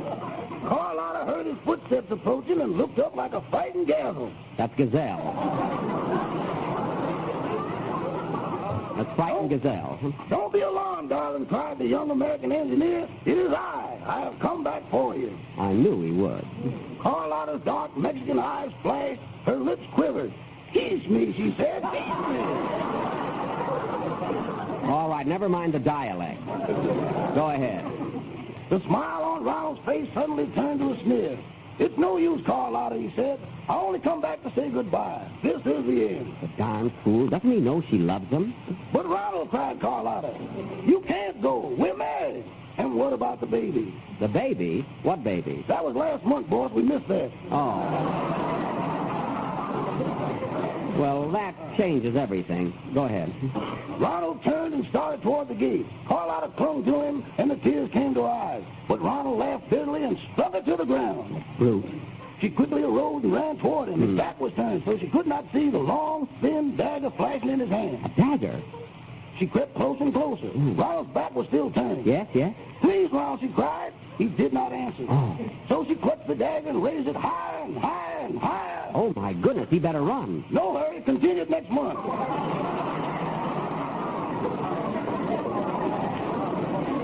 What? It's a fine ending. They always leave you in suspense like that. It's a great story, though. Yes, and you know, Rochester would make a swell picture. Can't you just see me as a young American engineer that spurns the love of this beautiful senorita? Uh-huh. It's no use, Carlotta. I only came back to say goodbye. This is the end. And then when she tries to kiss me, I'd knock her to the ground. Ha ha! What I could do to a part like that. Uh-huh. I wonder who the right girl would be to play opposite me. Of course, Hetty Lamar might be the type. She's dark, and she's got those flashing eyes. She's too healthy. You'd never knock her down. Well, I still think we'd make a very romantic couple. Come in. Hello, Jack. Happy birthday. Well, hello, Mary. Thanks. I'm having a fine birthday this year, flat on my back in bed. Don't feel so sorry for yourself. Your leg hurts a little, that's all. Is that so? Well, if you want to know something, young lady, I had a pretty bad accident. And it's a serious case. Oh, everything is serious with you. It is, eh? Last month you got a sliver in your finger and you wanted to go to the Mayo Brothers to have it taken out. Now, wait a minute, Mary Livingston. That sliver wasn't in my finger. It was in my tongue. And it was painful. Well, I told you not to eat those good humors so close to the stick.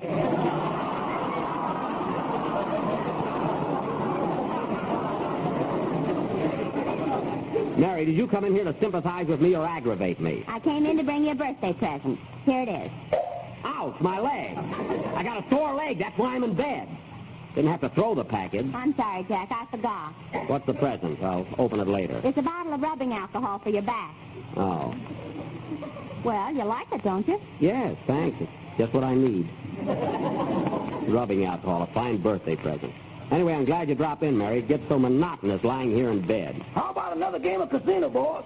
Okay, how much do I owe you now, Rochester? Let's see. I got the score right here. 4, carry 2, add 5. Well, how much is it?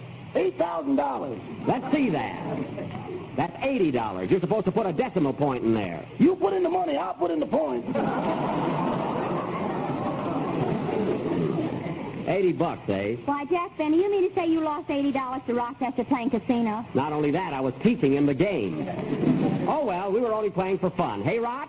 You ain't gonna rock me out of it. All right, Mr. Van Jones, I'll add it to your check next week. Wish my nurse would get here. It's supposed to be here at 8 o'clock, and it's 11:30. I saw her a little while ago. Where? She was out skiing with Phil Harris. Oh, fine. I pay a nurse $7 a day so she can slide down a hill with Harris. I'll never find her when I want her. Well, I think you went too far yesterday when you hung that cowbell around her neck. Well, I had to do something.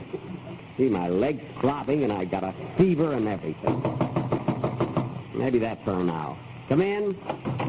Hello, Jack. Happy birthday. Oh, thanks, Don. Happy birthday, Mr. Benny. Are you feeling better? Oh, a little, Dennis, but I'm still not myself. My leg hurts, and I ache all over. Oh, that's too bad. Well, anyway, Jack, you're a year older today. That doesn't help any either. Now, listen, Mary, I wouldn't say anything if I were you after that birthday present you gave me. You know, fellas, I just received a lovely bottle of rubbing alcohol from Miss Livingston. No kidding. Yeah, what a present. Suppose if I had a cold, she'd have bought me Kleenex. If I had a headache, she'd have bought me a box of aspirin. As long as you stay under $1, you're safe. Just what I was getting at. I wouldn't mind that so much, Mary, but after the beautiful birthday presents I always give you, Remember that mink jacket 3 years ago? Some mink jacket. Every spring it comes out to look at a shadow. Oh, you always have to run and get things to praise. Yeah, I wish my nurse would get here, or my doctor, or somebody. I'm tired of lying here in bed. You want to teach me some more casino, boy? No, I lost $80. That's enough.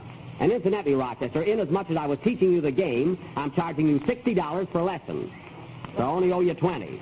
And if I recall correctly, I recently gave you my old blue suit, which is worth at least $20, so I really don't owe you anything. I know we'd arrived there, but I didn't know just how.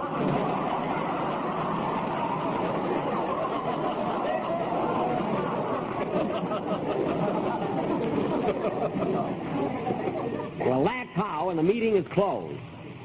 I wish the doctor'd show up. I want to get back to Hollywood in time for our broadcast Sunday. Oh, you'll make it all right, Jack. Sure, there's nothing the matter with you. There's plenty the matter with me. I just don't complain, that's all. Say, Mr. Benny, what song do you want me to sing next Sunday? Well, Dennis, what's popular right now? There's a new number out called The Isle of May. It's a ballad type. Would that be all right? I don't know. Does it fit you, Dennis? I think so. It goes something like this.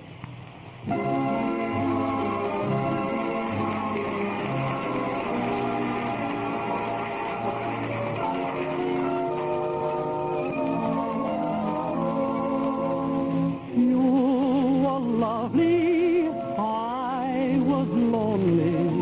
It was springtime, and we fell in love. We strolled along through the hair, and it was June on the Isle of May.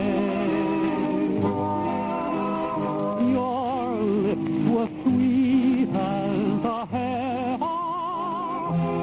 Love was in bloom there on the Isle of May. Close in your arms, heaven opened its doors. Then, like a fool, I sailed away.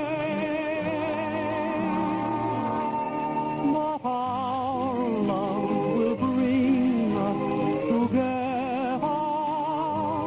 when it is June on the Isle of May. Close in your arms, heaven opened its doors. Then, like a fool, I sailed away. But our love will bring us together when it is June on the Isle of May.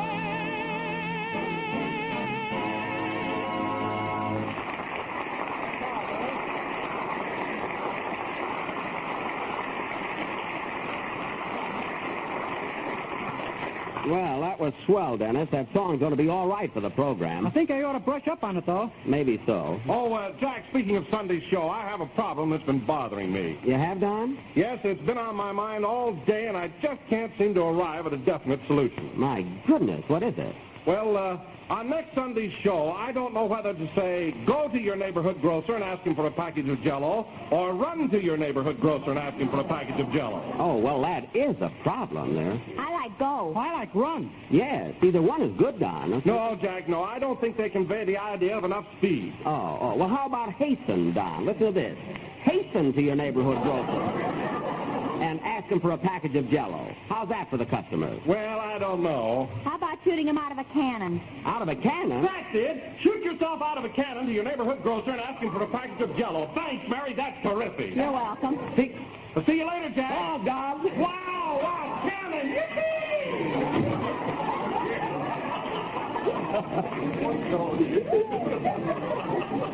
Gee. Well, I'll be doggone. Me too.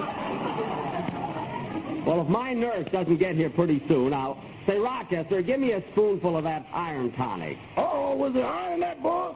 Why, certainly, iron and alcohol. My, that's the first time I ever had a metallic martini.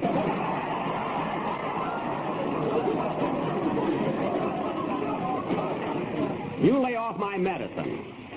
Gee, my leg hurts again. I get those shooting pains. Come in. Oh, Jack, it's Dr. Nelson. It's about time. So it's you, Doctor. Yes. Well, quite a little party we're having here. How are you today, Miss Livingston? I'm just fine, Doctor. That's good. And you, Mr. Day, how's your health? I feel marvelous. Fine, fine. And Rochester, how are you feeling?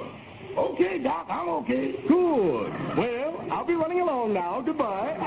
Hey, wait a minute. I'm the patient here. What about me?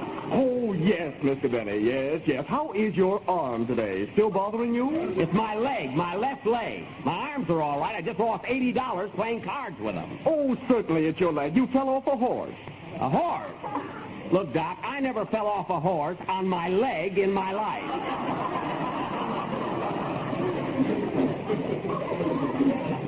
Now, Doc, here's the whole story. Don't you remember? I hurt my leg skiing. I went down the mountain at Badger Pass and crashed through the ski house.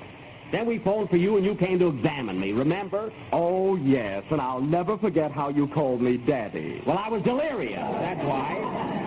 I was delirious. Well, just the same, it was embarrassing. I'm a bachelor, you know. I know. Now, look, Doctor, I want to know if I can get out of here today and go home. You see, Doctor, Mr. Benny's anxious to get up because it's his birthday today. Well, congratulations, young man. How old are you? It's none of your business. I'm old enough to vote. For Lincoln. Marry. I'm trying to get some information here. Now, Doctor, when am... Oh, come in. Well, Jack, your nurse finally arrived. So I see. Awfully glad you dropped in, nurse. How's my little patient today? As if you cared. And take off those skis.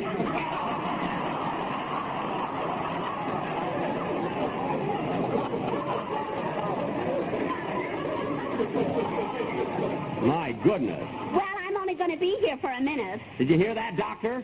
Fine nurse you recommended. Supposed to be taking care of me. She's out skiing with Phil Harris all day. You're a naughty girl, Miss Kelly. I'm sorry, kid. Later, Miss Kelly. Now, look, Doc, I want to find out if I can... Miss Kelly, will you please take Mr. Benny's pulse? Okay, Doctor. Let me have your wrist, Mr. Benny. Here. Well, you going to come here? You want me to throw it over? Now, come here. All right. Here. Here's my wrist. Nothing but screwballs in this room. I'll bet $10 Olson and Johnson are under the bed.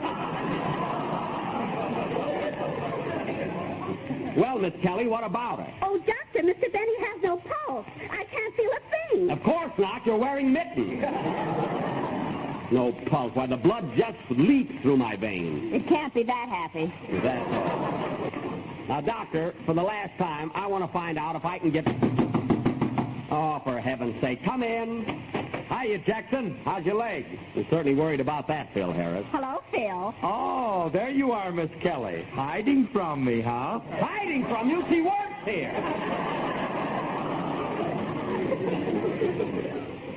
And incidentally, Phil, when you came in, you might at least have wished me a happy birthday. Oh, yeah. Happy birthday, Jackson. Keep it. Happy birthday. Oh, is this your birthday, Mr. Benny? Yes. Well, if I'd have known that, I'd have put a candle on your post egg. Oh, that would have been lovely. You know, Jackson, I forgot all about this being your birthday, and I feel terrible about not bringing you a gift. Oh, you do? Yeah, I don't want you to think I'm a heel. Believe me, Phil, one little present won't influence me one way or the other.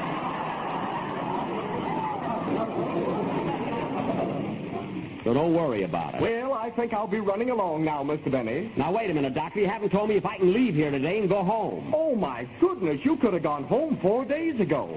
I could? Then why keep me in bed? Why didn't you tell me then? I'm going to pack and get out of here. What's my bill, Doctor? $35. $35? I'll make it $37.50. I saw a suit I like today. You'll get $35. Rochester, take care of that, will you? Okay, boss. Do you play casino, Doctor? Yes, I do. Follow me. Keep your fingers crossed, Mary. What do I owe you, nurse? $42. That's 6 days at $7 a day. Now, wait a minute. You only dropped in for lunch. The rest of the time you were skiing with Phil Harris. Well, I'm the outdoor type. Well, then get out of here. Here's your money. Thank you, Mr. Benny. Goodbye. Goodbye. Come on, Philzy. Right with you, baby. So long, Jackson. See you in Hollywood. I'm going to get dressed. Hand me my robe, Mary. Here you are. It's about time you took that emblem off the back of it. Never mind that. Look at that. Golden Gloves, 1898. My father's robe. Now, Mary, call downstairs and have the room clerk make up the bill. Tell him I'm paying for everybody's room but my nurse's boyfriend. Okay. Oh, Dennis, help me get my things packed, will you? Yes, Mr. Benny. Hello, the room clerk, please. Dennis, take all my shirts and socks out of the top drawer. Hello, room clerk. Will you please make up Mr. Benny's bill? We're checking out today. Dennis, hand me that suitcase, the larger one. Yes, everybody except Phil Harris. Where'll I put the sweaters? Right in there and keep them together. How much does that amount to? And don't forget my skates. $198? And put them in my... $198? We'll have it itemized. Thank you. $198. I've been in bed since the first day here. Come on, Dennis, get going. Pack, for heaven's sake. Yes, sir. Come in.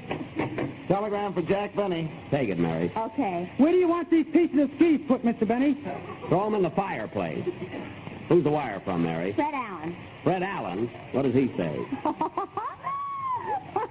All right, what does he say? He says, Dear Jack, as long as you made it, happy birthday.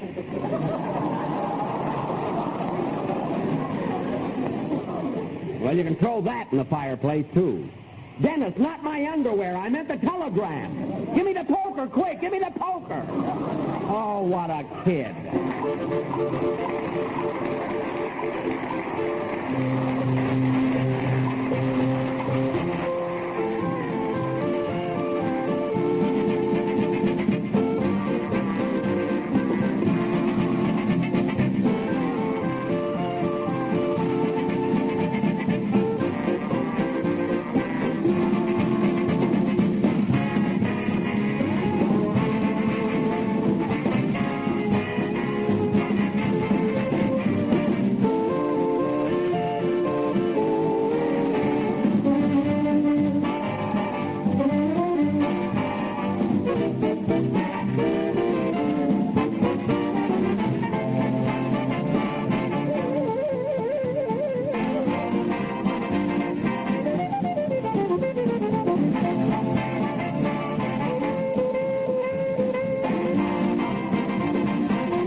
See, I wonder if There, I hope I didn't forget anything.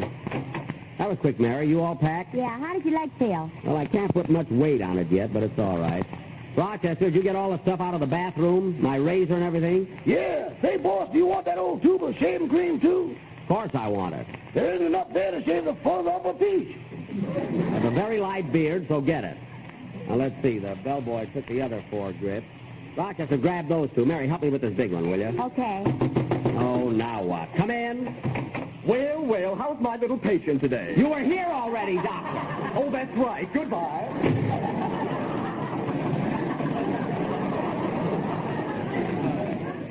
What a klutz. How'd you make out with him in that casino game, Rochester? Okay. What can I do with a stethoscope? You didn't have to go that far. I just wanted to square the bill, that's all. I got enough pills to last me for the rest of my life. All right, now grab those 2 bags and let's get moving. Come on, Mary. Is Dennis packed? Yeah, he's downstairs in the lobby. Now let's get on our way. You go ahead, Rochester.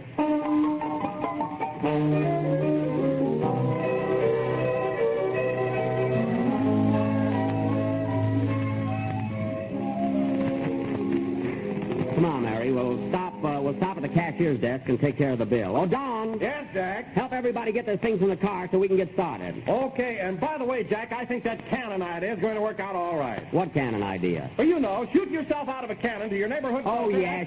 Congratulations, Don. See you in the car. Oh, cashier, give me my bill, please. Here you are, sir. It's $198.40. 40 cents? Oh, you just told Miss Livingston on the phone that the bill was $198. What's the extra 40 cents for? There's a towel sticking out of your suitcase.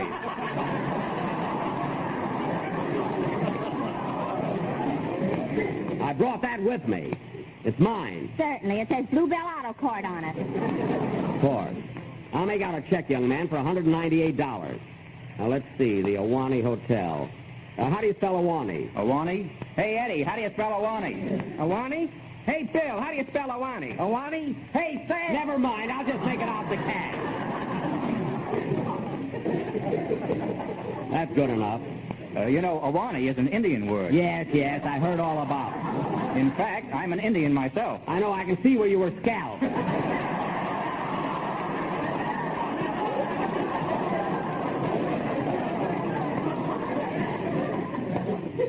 Now, here's your check. Thank you, sir, and a happy birthday. Fine birthday. Come on, Mary. Oh, Jack, here comes your doctor. Oh, yes. I might as well be nice to him and say goodbye. Oh, doctor. Yes? I'm checking out, and I just want to say goodbye to you. Goodbye, and I hope you've enjoyed your stay here. Oh, I have. It was very pleasant. I'd like to walk out to the car with you, but I've got to rush upstairs and see Jack Benny. He hurt his leg.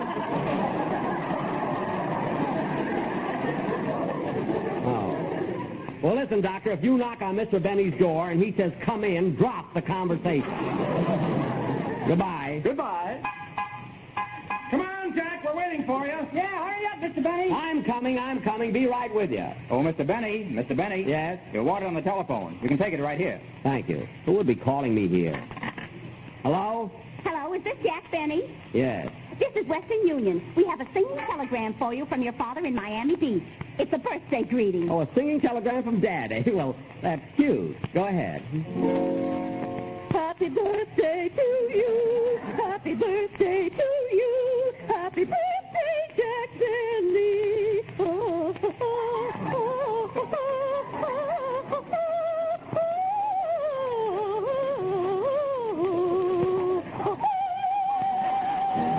Look, that was birthday to you. Happy birthday to you. Happy birthday, Jack Benny. Happy birthday to you. Well, thank you very much. That was swell, really. Look, I've got to get away now. Happy birthday to you. Happy birthday. The car is waiting for me. Happy birthday, Jack Benny. Happy birthday, dear Jack. Happy birthday to you. Well, that was awfully sweet of you, really. Happy day, happy day, happy birthday,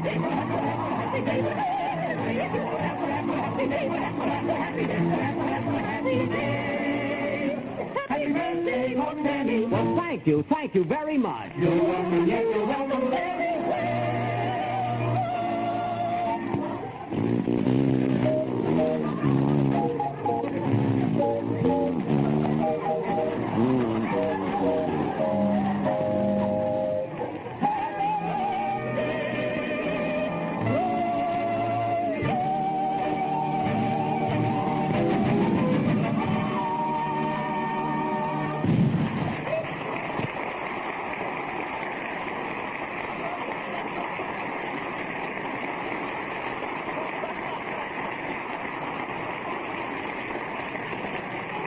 Well, I'll be darned. Come on, Jack, hurry up. I'm coming.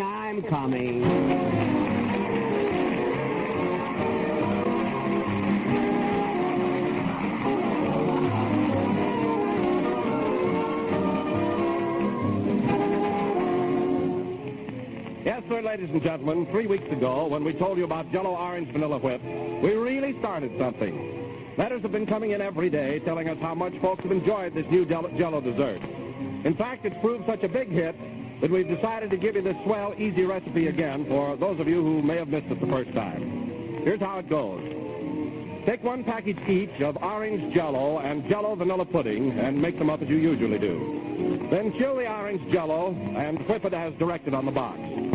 Next, chill the Jell-O vanilla pudding and add to the whipped Jell-O, beating constantly until blended. Then mold, and you have a grand, inexpensive treat, simply ideal for parties and special occasions. So, friends, be sure to try this intriguing new combination of golden orange Jell-O and creamy Jell-O vanilla pudding. It's really different, really delicious, really top.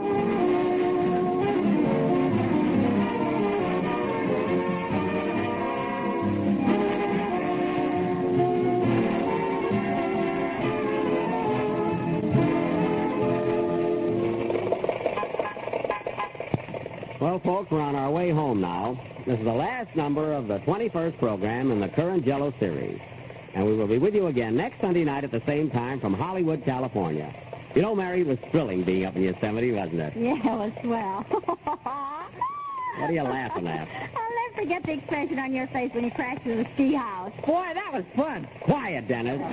Good night, folks.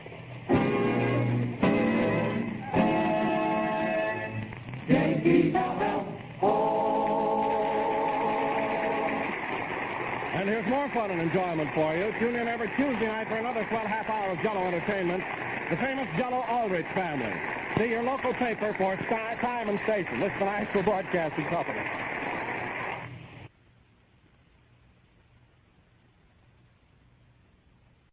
J-E-L-L-O. The Jell-O program starring Jack Benny with Mary Livingston, Phil Harris, Dennis Day, and yours truly, Don Wilson. The orchestra opens the program with San Diego Serenade.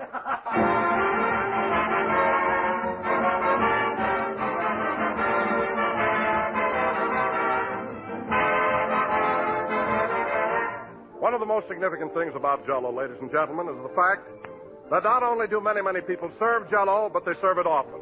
And the reason they serve it so frequently is because Jell-O does suggest itself for so many different occasions. For example, Jell-O is the first dessert you think of when you're pressed for time and want a quick yet delightful treat. Jell-O is the dessert you think of when there's a party to be planned, because it's so colorful and swell tasty. And you turn to Jell-O when you want a luscious treat that's pleasantly inexpensive. Jell-O, with its rich, glowing colors and its unsurpassed flavor, is the ideal answer to every dessert situation. So order a supply from your grocer tomorrow, choosing any or all of Jell-O's 6 delicious flavors: strawberry, raspberry, cherry, orange, lemon, or lime.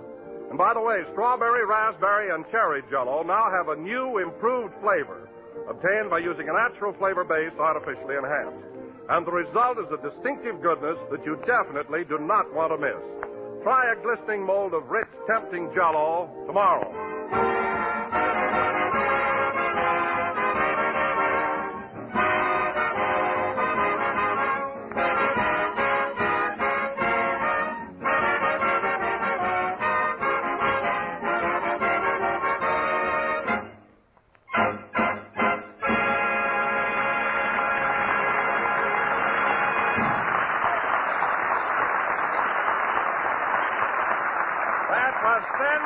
Serenade played by the orchestra.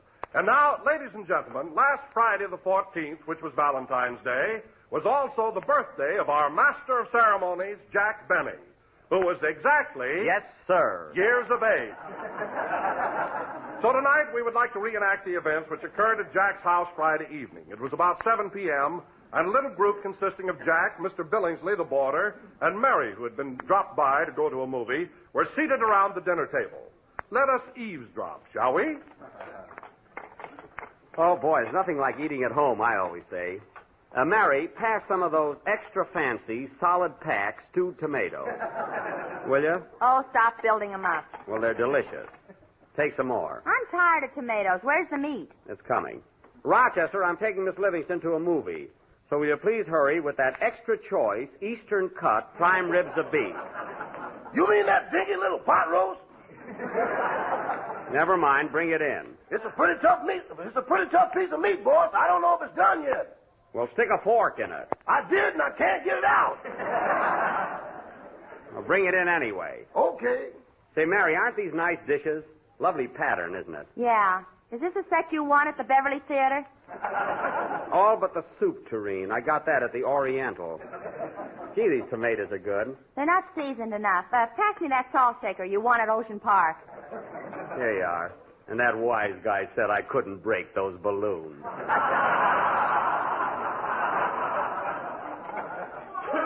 How are you enjoying your dinner, Mr. Billingsley? Just fine, thank you. Good. This watercress is delicious. Those are ferns, Mr. Billingsley.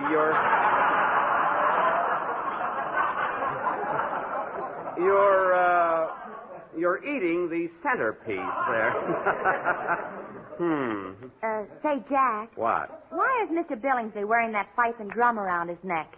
That fife and drum? Yeah. Well, that's my fault. I told him we were having Yankee pot roast tonight.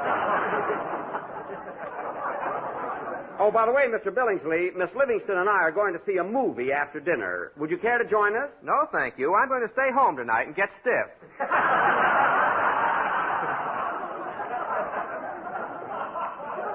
Get stiff?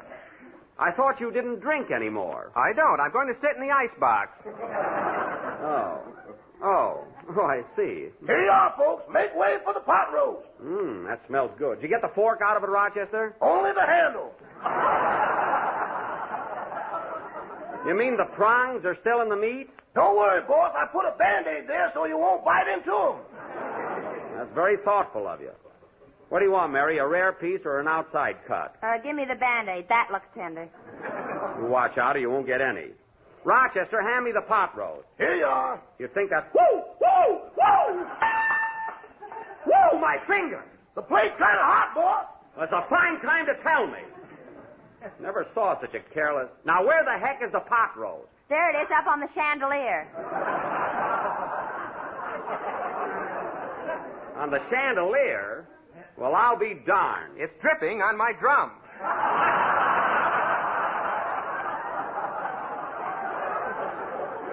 Well, move over a little. Rochester, you're so clumsy. Now go out in the kitchen and fix up a few cold cuts. We got to eat something. Let's take some oranges and knock down the pot roast. You can get a ladder and take it down later. Now bring in the cold cuts. How would you like some genuine, boneless, skinless, imported Norwegian sardines? Packed in virgin olive oil. Bring them in, Rochester. Now, Mary, while we're waiting, have some more stewed tomatoes. A fine meal. Well, they're very good for you. They'll make you strong. I'm strong enough now to walk to a restaurant. Well, if you don't like the tomatoes, don't eat them. Will you pass the bread, please?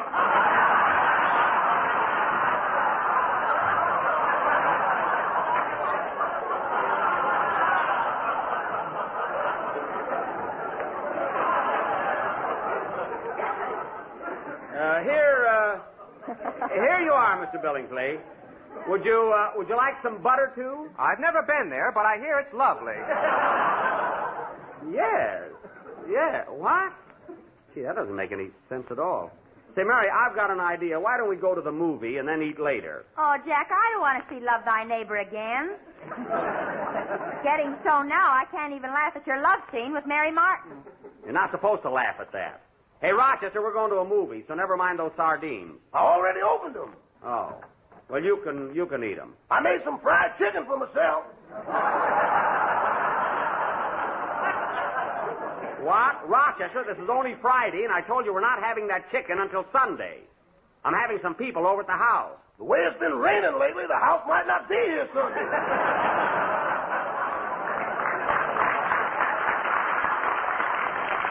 Oh, don't be so panicky. It is raining kind of hard, but it's nothing to worry about. Then why did you build an ark?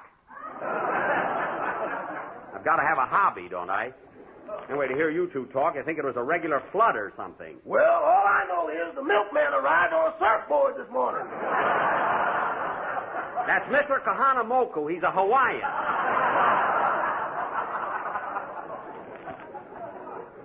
And another thing, I won't stand for anybody running down the California weather. Quiet, or I'll stick my fork in your water wings. You wouldn't dare. Sister. Now, come on, Mary. We're going to the movies. Hey, boss. What is it, Rochester? There's a big crowd of people coming up the front steps. A crowd of people? Open up. Come on, open up in there. What's going on here? You'll find out. Come on in, fellas. Surprise! Well, I'll be doggone. having a surprise birthday party. Don, Dennis, and Phil. Come on, kids. 1, 2, for he's a jolly good fellow. For he's a jolly good fellow. For he's a jolly good fellow. Which nobody can deny. Gee whiz, fellas, I can't get over. Come on in and take your things off. Come on, everybody. Wipe your feet. Come on, come on.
Fellas, I can't get over you guys surprising me like this. No kidding. You didn't think we'd forget your birthday, did you, Jackson? No, but gosh, all this fuss. Well, believe me, Jack, you've been so darn nice to the whole gang, you're entitled to it. Yeah, entitled.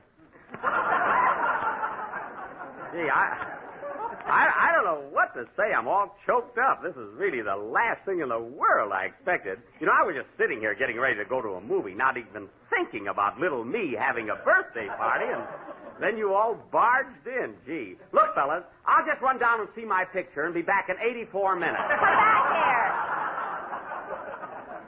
Oh, yes, I'm so excited, Mary, I don't know what I'm talking about then. Say, Mr. Benny, what's that up there on the chandelier? A pot roast, Dennis. It's a long story. But don't worry about it, kid. A pot roast on the chandelier, and he tells me not to worry.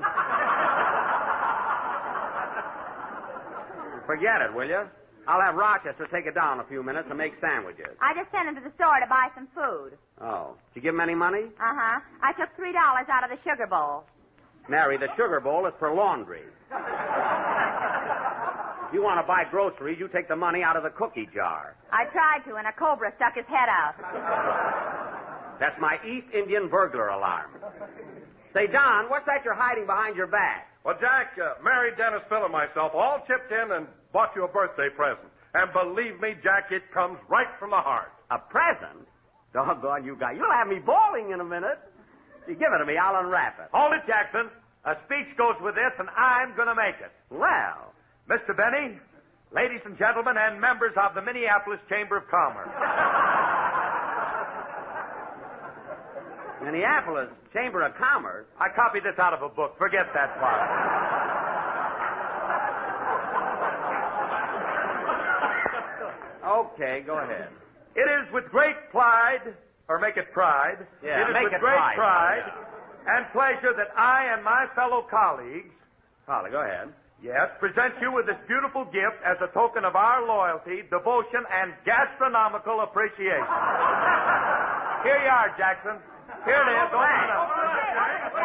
Gee whiz, fellas, I know it's my birthday, but you shouldn't have gone to all this. Well, for heaven's sake, isn't that beautiful? You like it, Jack? Oh, boy, just what I needed. A bicycle pump.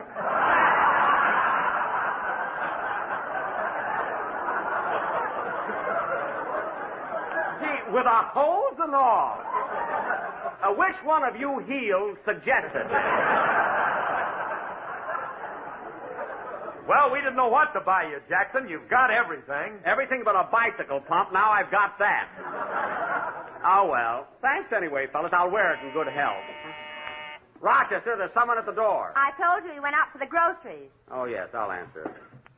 Probably another telegram. I've been getting them all day long. Hello, boss, it's me. Rochester, you've got a key. Why make me open the door? I just want to give you an idea what I go through.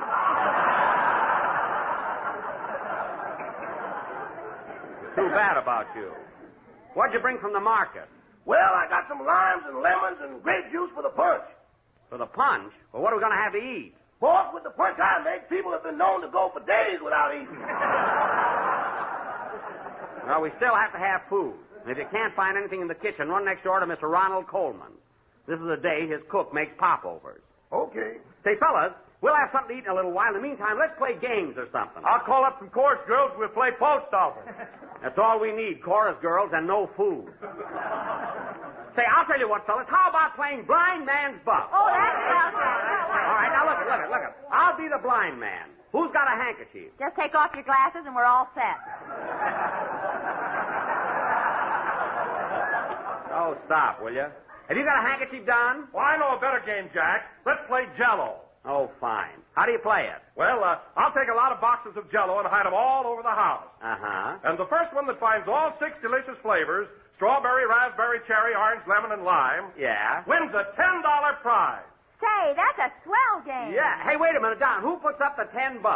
Well, Jack, it's your house. There'll be no gambling on the premise. Blind man's buff, everybody.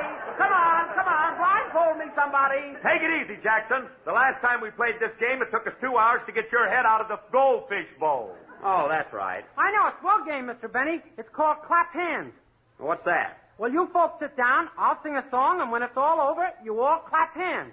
A fine game. It's a little dull, isn't it, Dennis? It's better than getting your head caught in a goldfish bowl.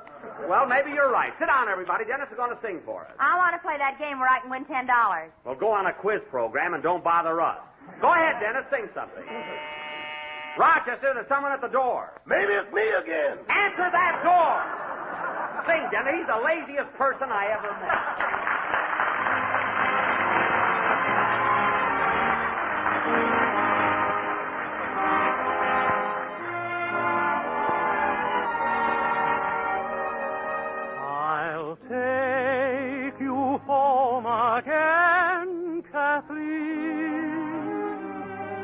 Across the ocean wild and wide, to where your heart has ever been.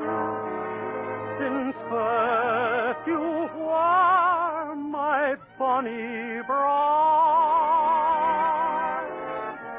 my roses all have left your cheek. I've watched them fade away and die. Your voice is sad whene'er you speak, and tears bedim your loving eyes.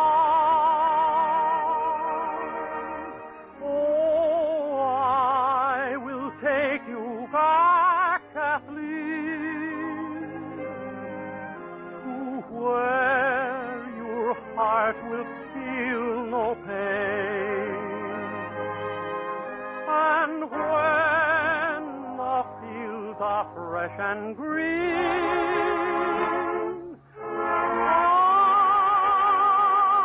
I'll take you to your home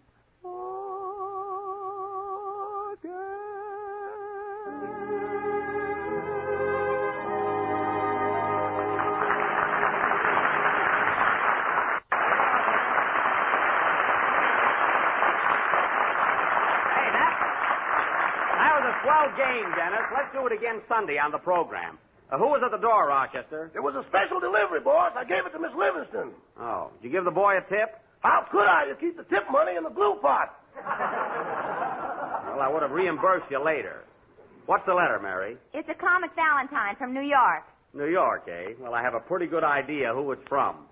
What kind of a Valentine did Arsenic and Old Lace send me? Read it. To a comedian. Uh-huh. Your eyes are blue, your hair is gray, and you're as dumb as Dennis Day.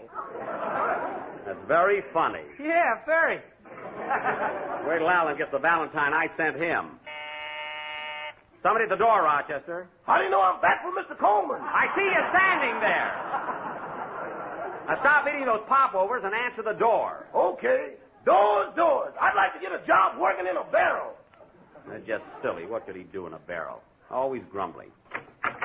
Hey, boss, look who's here. Well, I'll be... Hey, fellas, look! Hiya, Buck! Andy!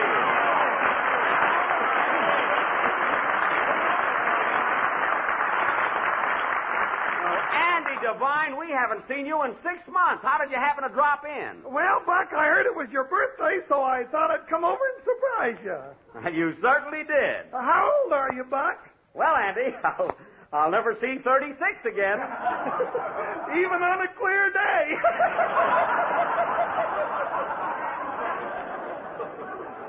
That's very cute, Andy. And where's my present? Your present? Yeah. I got 2 of them, Buck. Ma sent you a jug of sweet cider. Uh-huh. And Pa sent you a jug of hard cider. Well, look at that. 2 jugs. Which is which, Andy? There goes Pa's. Hey, look out. It's spilling all over the floor. Quick, get me a sponge and a pillow. Get away from there, Harris. What's the matter with you? Say, Andy, you're putting on a little weight, aren't you? Yeah, ain't we?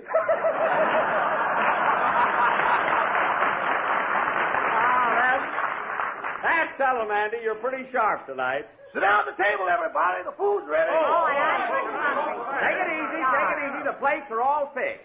Gee, 2.5 sardines apiece. And lots of popovers. Dig in, kids.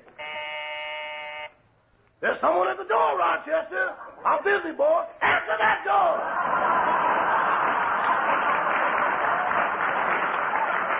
Yes, and be quick about it.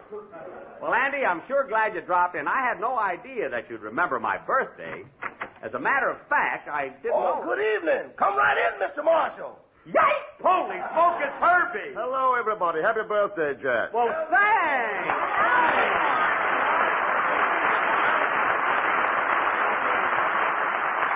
Well, my good gee whiz, Herbert Marshall at my house. Quick, Mary, phone Luella Parsons. She'll never believe it. Phone her anyway. Well, Bart, you're the last person in the world I expected to see on my birthday. You know, Mary and I were just... Oh, I'm sorry. This is Andy Devine. How do you do, Mr. Devine? I'm glad to know you, Mr. Marshall. You want to buy a horse? Andy, not now. Oh.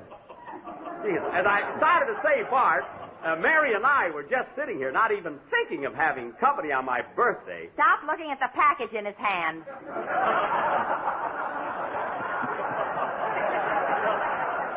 I'm not looking at it. Oh, yes, the package. Here you are, Jack. A little remembrance. Many happy returns, old boy. A present for me?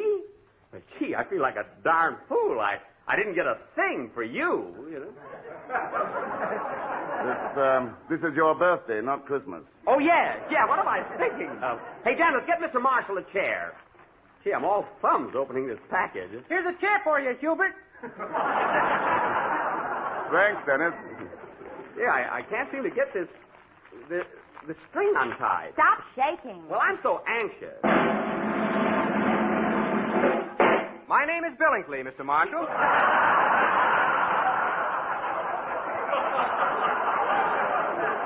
Well, I'm glad to know you, Mr. Billingsley. Mr. Billingsley, sit down, please. Darn this string. See, I'm trying to open this present. There, I got it. Well, thanks, Bart. Thanks a million. Hey, fellas, look. Look what he gave me. Look at these beautiful cufflinks. I mean, cufflinks.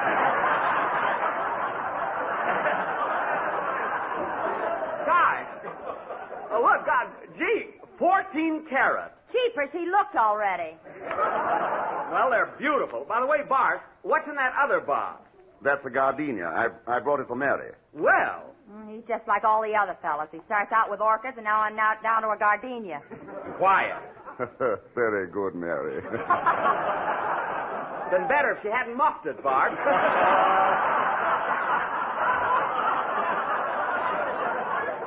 see, I can't get over these couplings. Thanks again, Bart. Thanks. I'm so glad you like my gift, Jack. You know, Jack, it's hard at the time to mention it, but I rather had the impression that you didn't like me. I didn't like you? Why, Bart, what do you mean? Well, I felt that you resented my taking over your program while you were in New York. I resented me? Listen, fellas, did I ever say one word against this gentleman? Did I? You see, Bart, you're wrong. I regard you as one of my best friends. You're full of complaints. Mary, smell your gardenia. Well, Bart, won't you join us at the table? Yeah, sit down, Herbie, and have some chow. Thanks, I believe I will. Here's a plate, Bart, all fish. Well, 2.5 sardines and a biscuit. Well, it's not much. I really must apologize. Not at all. This is fun. It's like being shipwrecked.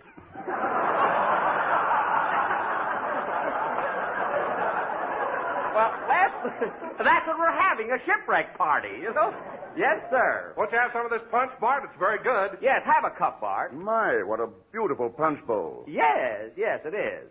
Ronnie Coleman's, isn't it? Yes, it is. We're very dear friends, you know. Oh, Rochester, bring in Mr. Marshall some tea. Tea. You'd like some tea, wouldn't you, Bart? Yes, thank you. How would you like it, Bart? With lemon or with irradiated, homogenized vitamin D evaporated milk? You can have either one. Well, Jack, I think I'll just have some extra juicy, sun-ripened lemon. Oh, okay. Some tea with lemon, Rochester. Very good, sir. Well, Andy, you never thought you were going to meet Herbert Marshall at my house, did you? Gosh, no. I feel like a darn fool with no shoes on. Well, keep them under the table. Nobody will notice it. Do you like the sardines, Bart? They're delicious. Oh, my goodness. Sardines and you haven't got a finger bowl. Oh, Rochester! Yes, boss! Bring in the finger bowl. We never had any. Well, then bring in saucers. Bring them in. You'll have one in a minute, Bart. By the way, Jack, what's that hanging up there on the chandelier? That's a pot roast. A pot roast on the chandelier? Yes. Weird custom, isn't it?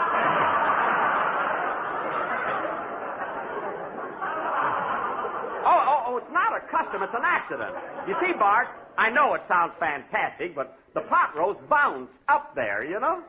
Bounced? Yeah. You see, here's exactly what happened. I was just having a quiet little dinner at home, not expecting anybody to drop in, and my man Rochester brought in this hot plate, see? Well, I didn't know it was hot, and I grabbed for it. You see, the pot roast was on the plate, see? And the minute my fingers touched it, I threw it up in the air. Well, that's how it happened. It sounds silly, but that's the whole story.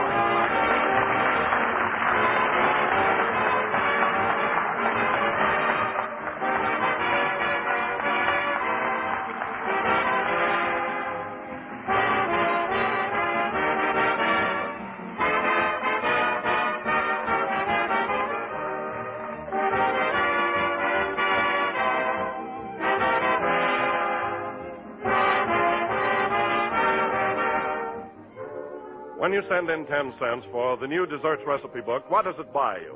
Well, just listen to this. And remember, for just one single solitary dime, too, you get 365 different suggestions and recipes for all kinds of grand, tempting desserts. That's a new dessert for every day, right straight through the whole year. There are ideas for simple family desserts, special party treats, desserts for holidays, desserts for all occasions, big and small. And they've arranged this big 48-page book in such a clever, original way that you can turn right to the dessert idea you want in 5 seconds or less. The moment you lay eyes on it, you'll say it's the smartest way to design a recipe book that anybody ever thought of. And you'll also say it's the most beautiful book of its kind ever printed. Pictures? Say, you never saw so many lovely paintings and color photographs in your life. But get the book and see for yourself.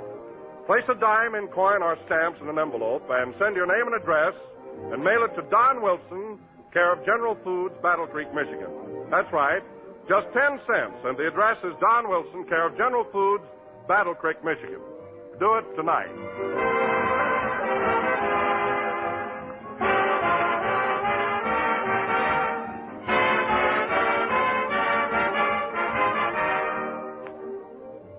last number of the 20th program in the current Jello series, and we will be with you again next Sunday night at the same time, broadcasting from Palm Springs, California. Palm Springs? Yes, sir. We're all going to have a little vacation. Say, Bart, would you like to come to Palm Springs with us? I don't think I'll be able to, Jack. I'm making a picture, you know. Oh. Well, if you can possibly make it, look us up. We'll be staying at the Cactus Blossom Auto Court. Good night, folks.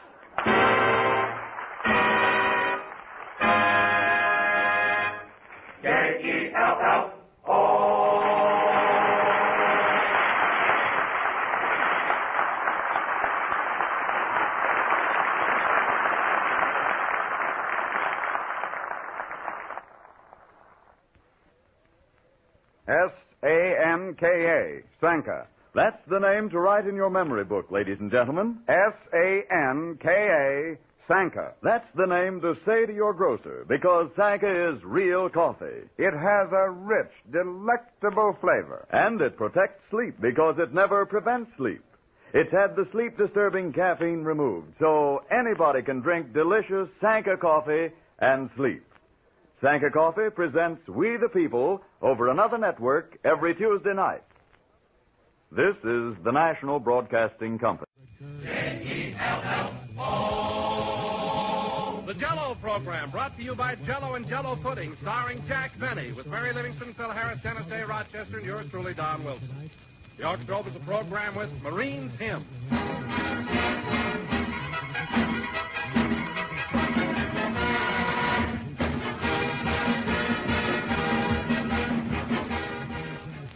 Jell-O spells grand enjoyment, friends, whether you find it on a box of Jell-O or on a package of those other wonderful dessert flavors. Jell-O pudding. Jell-O chocolate, vanilla, and butterscotch puddings, you know, are made by the makers of Jell-O. And like Jell-O, they're easy to prepare, thrifty to serve, and delightfully good. They give you all the mellow richness of homemade pudding, the tempting old-fashioned goodness of Grandma's creamy masterpiece. Yet how much less time and trouble they take to make. You can make such a variety of desserts, too, with Jell-O puddings. Butterscotch pie, for instance. All you do is prepare a package of Jell-O butterscotch pudding according to directions. Then cook, cool, and turn into a baked 8-inch pie shell. Serve plain or garnish with whipped cream. And you'll say you've never made an easier butterscotch pie or tasted one more delicious. So get a package of Jell-O butterscotch pudding and make the family this rich golden butterscotch pie for tomorrow night's dinner. In pie or in pudding, you'll find Jell-O butterscotch pudding a swell treat. Just like Grandma's, only more so.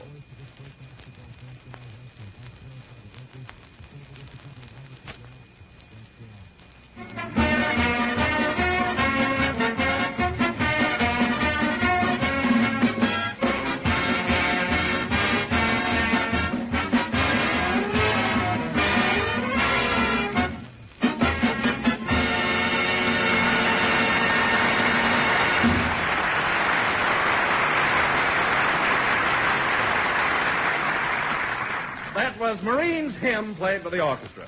And now, ladies and gentlemen, yesterday, February 14th, was not only Valentine's Day, but also the birthday of Jack Benny, who was exactly years of age.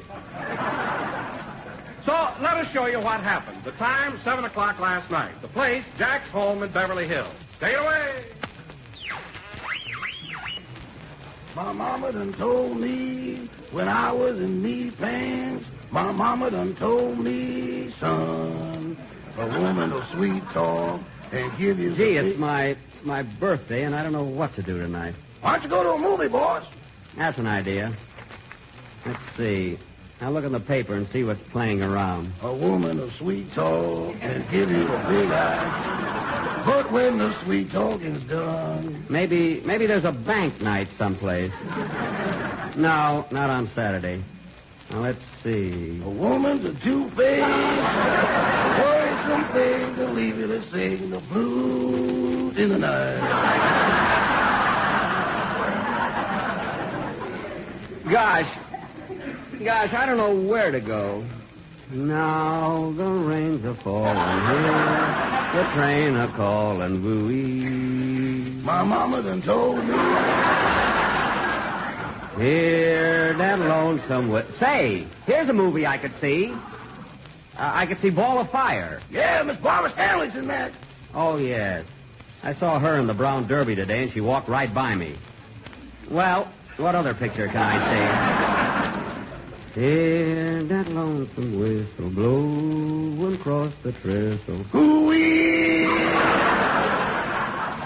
My mama done told... Oh, here's Ida Lupino in Ladies in Retirement. No, she never speaks to me either. Now, what else? From Natchez to Mobile, from Memphis to St. Joe. St. Joe. What a hit I used to be in that town. Boy. Wherever the four winds blow. Very good, Rochester. I wish Johnny Mercer could have heard that. Now sing Rose O'Day. Oh, boss, come now. Rochester, I said sing Rose O'Day. Well, Mr. Benny, if you're in the mood for entertainment, why don't you turn on the radio? The radio's out of commission. Did you kick the tubes out of that thing again? Well? What a temper you got. Every time Mr. Allen has a funny program, crash, bang, zowie.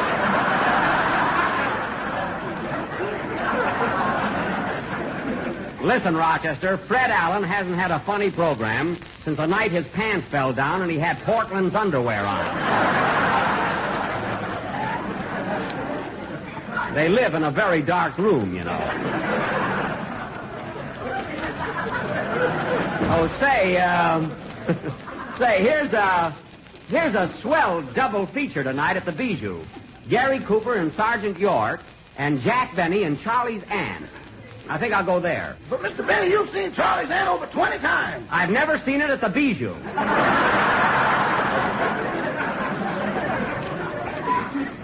I might as well take a girl along with me. Give me my little red book, Rochester. The one Mr. Harris sold you when he got married?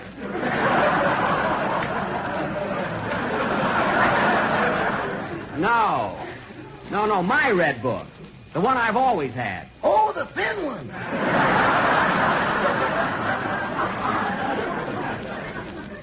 Never mind the book, Rochester. I know who I'll call. She'd like to go to a movie. From Natchez to Mobile, from Memphis to St. Joe. St. Joe, they love me there. Wherever the wind blows. I've been in some... Hold it, Rochester. Hello? LaBelle Tour Apartments? I'd like to speak to Miss Scheherazade Crump.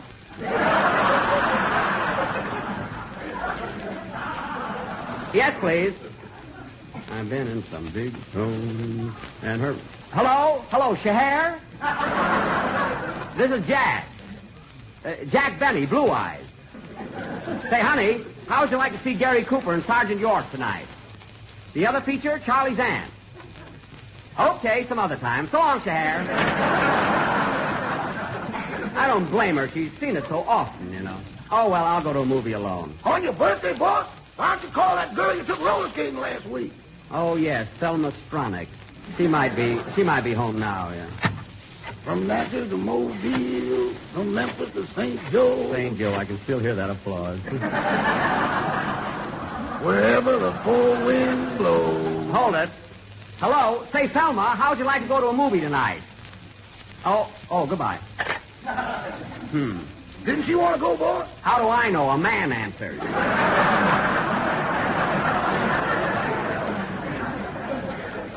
Oh, well, I'll think of somebody to take along. I wish I could remember some... Say, Mr. Benny, look who's here. Well, if it isn't little Miss Lee. Well. For heaven's sake. Hello, Carolyn. Hello, Jack. Happy birthday. Thank you, honey. Say, what have you got in that box? Some candy for you, and I made it all by myself. Oh, some candy, a present. Isn't that thoughtful? My, it's fudge, isn't it? Uh-huh. Well, I'm going to eat a piece right now. It would taste better, but my mommy told me I mustn't use sugar. Oh.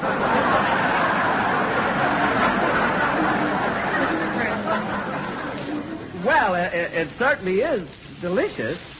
Here, Rochester, have a piece. It ain't my birthday. Howard. Well, Carolyn, it sure is tasty. And, oh, look, here's a piece with a nut in it. Where? Right here, see? Well, thank heaven, that's the eye I lost out of my dollar. Oh, here, take it, Carolyn. Thanks. Well, I gotta go home now. Goodbye, Jack. Good night, sweetheart. See you tomorrow. Gee, she's a cute kid. She comes in every day. 7:30. Well, if I want to take a girl to a movie tonight, I'd better get going. Oh, I know. Why didn't I think of it before? Rochester, get me Miss Ginger Rogers home. Miss Ginger Rogers? Yes. Don't be so surprised. Never mind. I've got her number around here someplace. I'll find it. My mama done told me when I was a knee pain. My mama done told me son. Da-da-da-da-da.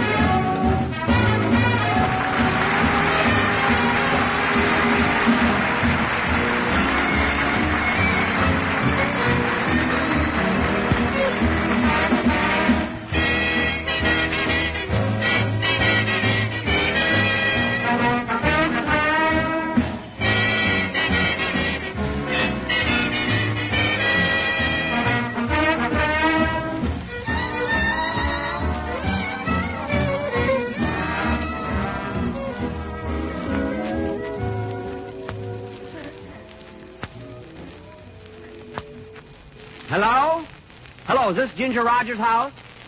Good. I'd like to speak to Miss McGuire, please. Jack Benny calling.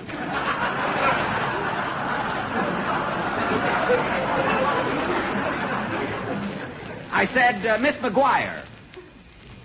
Oh, she's not working there anymore? Oh, okay. Goodbye. Guess she must have married that policeman. Well, I can scratch Ginger Rogers' name out of my book. I think I'll just stay home and read. Hand me that Radio Guide magazine, Rochester. Here you are. Oh, by the way, boss, there's a story about you in there. I know. I mean, there is? Well, let's see it. Say, Rochester, while I'm sitting here reading, you might as well give me a haircut. Then you won't have to do it tomorrow. Get the scissors and everything. Right with you, boss. Let's see. What page is that interview on? Oh, here it is. Jack Benny, The Real Him. Good title there. All set, boss. Hold still. Okay, don't take too much off the sides. Get a load of this, Rochester. Jack Benny, the sophisticated comedian, is in real life just an assuming country boy from Waukegan. That's me, all right. And this may come as a surprise to you readers, but Mr. Benny is so modest that he has yet to see himself on the screen. Well, Rochester. When interviewed at his Beverly Hills home, we found... Oh, hello, Mary. Hello, Jack. Many happy returns. Thanks. Well, for heaven's sake, what are you doing with that bowl on your head? I'm getting a haircut. What do you think? Rochester, leave my sideburns long. I'm taking rumba lessons. Oh, Jack, will you stop trying to look like Cesar Romero? I'm not trying to look like Romero. My goodness, just because I'm an unassuming country boy from Waukegan, I don't have to look like a hick. Oh, you read that article, eh? What article? Right there in that magazine. Jack Benny, The Real Ham. That's him. The Real Him. It's a pretty good story, but I don't know where they get those photographs of me. Get a load of this one. Look like I've got a double chin. Well, you have got a double chin. I have not. And what's that hanging under your jaw, a cocoon?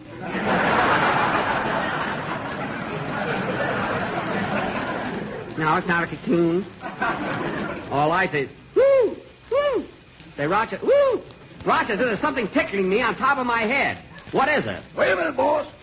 Well, how could I ever be so careless? What's wrong? I left a goldfish in the bowl.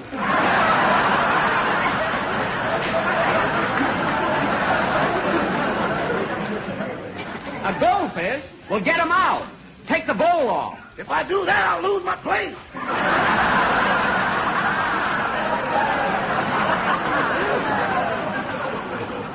I don't care. Take this goldfish bowl off my head. It's stuck, boss.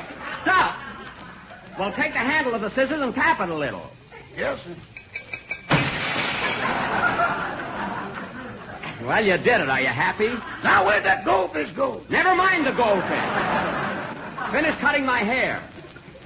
I can't understand how that bowl got stuck.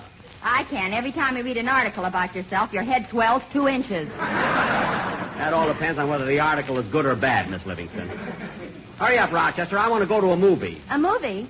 Oh, Rochester, will you please come in the other room? I want to talk to you a minute. Yes, Miss Livingston. What do you want to talk to him about? Never mind. Look for the goldfish. I'll be right back. Now, Rochester, the gang's coming over here pretty soon, and we're going to throw a surprise party for Mr. Benny. A surprise party? Yes. Now, it's up to us to see that he stays right here in the house. Oh, he won't go out tonight unless he gets a date. And what am I worrying about? Come on, let's go back. All right, Mitzi, if you gotta work, you gotta work. Goodbye. Oh, say, Mary, would you like to go to a movie tonight and see Gary Cooper and Sergeant York? I saw that. What's the other feature? Oh, I don't know. Let's take a chance. I thought so.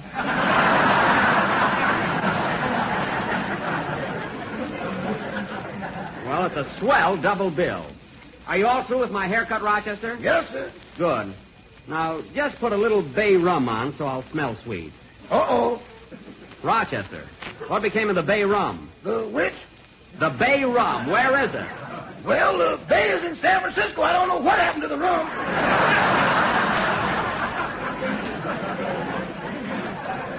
Oh, my goodness. I wish you wouldn't drink everything in this house. Well, I'm going to the movies even if I have to go alone. Oh, wait a minute, Jack. Why don't you let me give you a manicure? I don't want a manicure. I'm going to a movie. It's Saturday night, and I... Oh, hello, Dennis. What are you doing here? Happy birthday, Mr. Benny. Surprise, surprise. Dennis! Am I too early? Dennis! Surprise? What are you talking about? Well, he's surprised because you've got long sideburns and you look just like Cesar Romero. Oh, thanks, kid. You're welcome. Gee, I nearly spilled the beans, didn't I? Quiet! What are you doing here anyway, kid? Oh, nothing. Say, Mr. Benny, you and Abraham Lincoln both have the same birthday, don't you? Well, not quite, Dennis. You see, my birthday is February the 14th, and Abe Lincoln's is February the 12th. Yeah, Lincoln is 2 days older than Jack.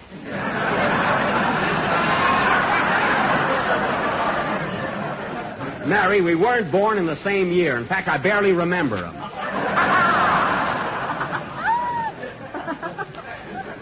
Well, thanks again, Dennis. Oh, say, that reminds me, Mr. Benny. You know what I'm going to sing on the program tomorrow? What? Jerome Kern's new song, Abe Lincoln Had Just One Country. Well, that's very appropriate, Dennis. Well, so on, kids. I'm going to a movie. Wait a minute. Don't you want to hear the song? Sing it for him, Dennis. I can hear it tomorrow. You'll hear it right now. Come on, Dennis. Okay. I'm sure sorry I let the cat out of the B.A.G. Dennis, will you please sing your song? What's all the mystery about, for heaven's sake? Oh-ho! I think I get it. I smell an R-A-T.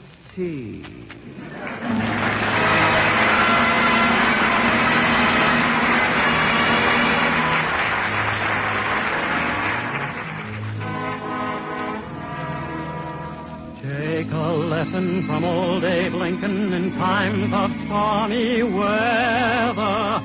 Take a lesson from old Abe Lincoln. Let's face the storm together. Abe Lincoln had just one country and one banner to wave. One union of brave brothers when no brothers enslave others. We're still marching along with Lincoln with one banner to wave. This union was born in freedom, and this union must live in freedom, and this freedom is worth saving and worth fighting to save.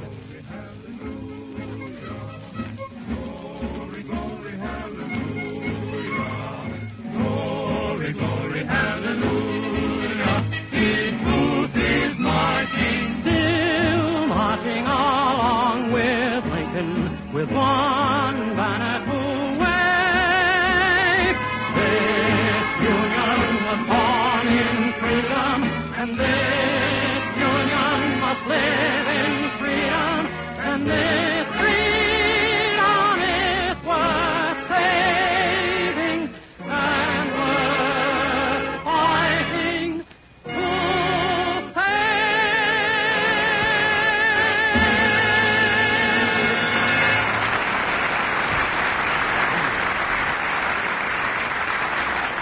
Well, Dennis, that was positively thrilling. Well, if I'm going to a movie, I might as well get started.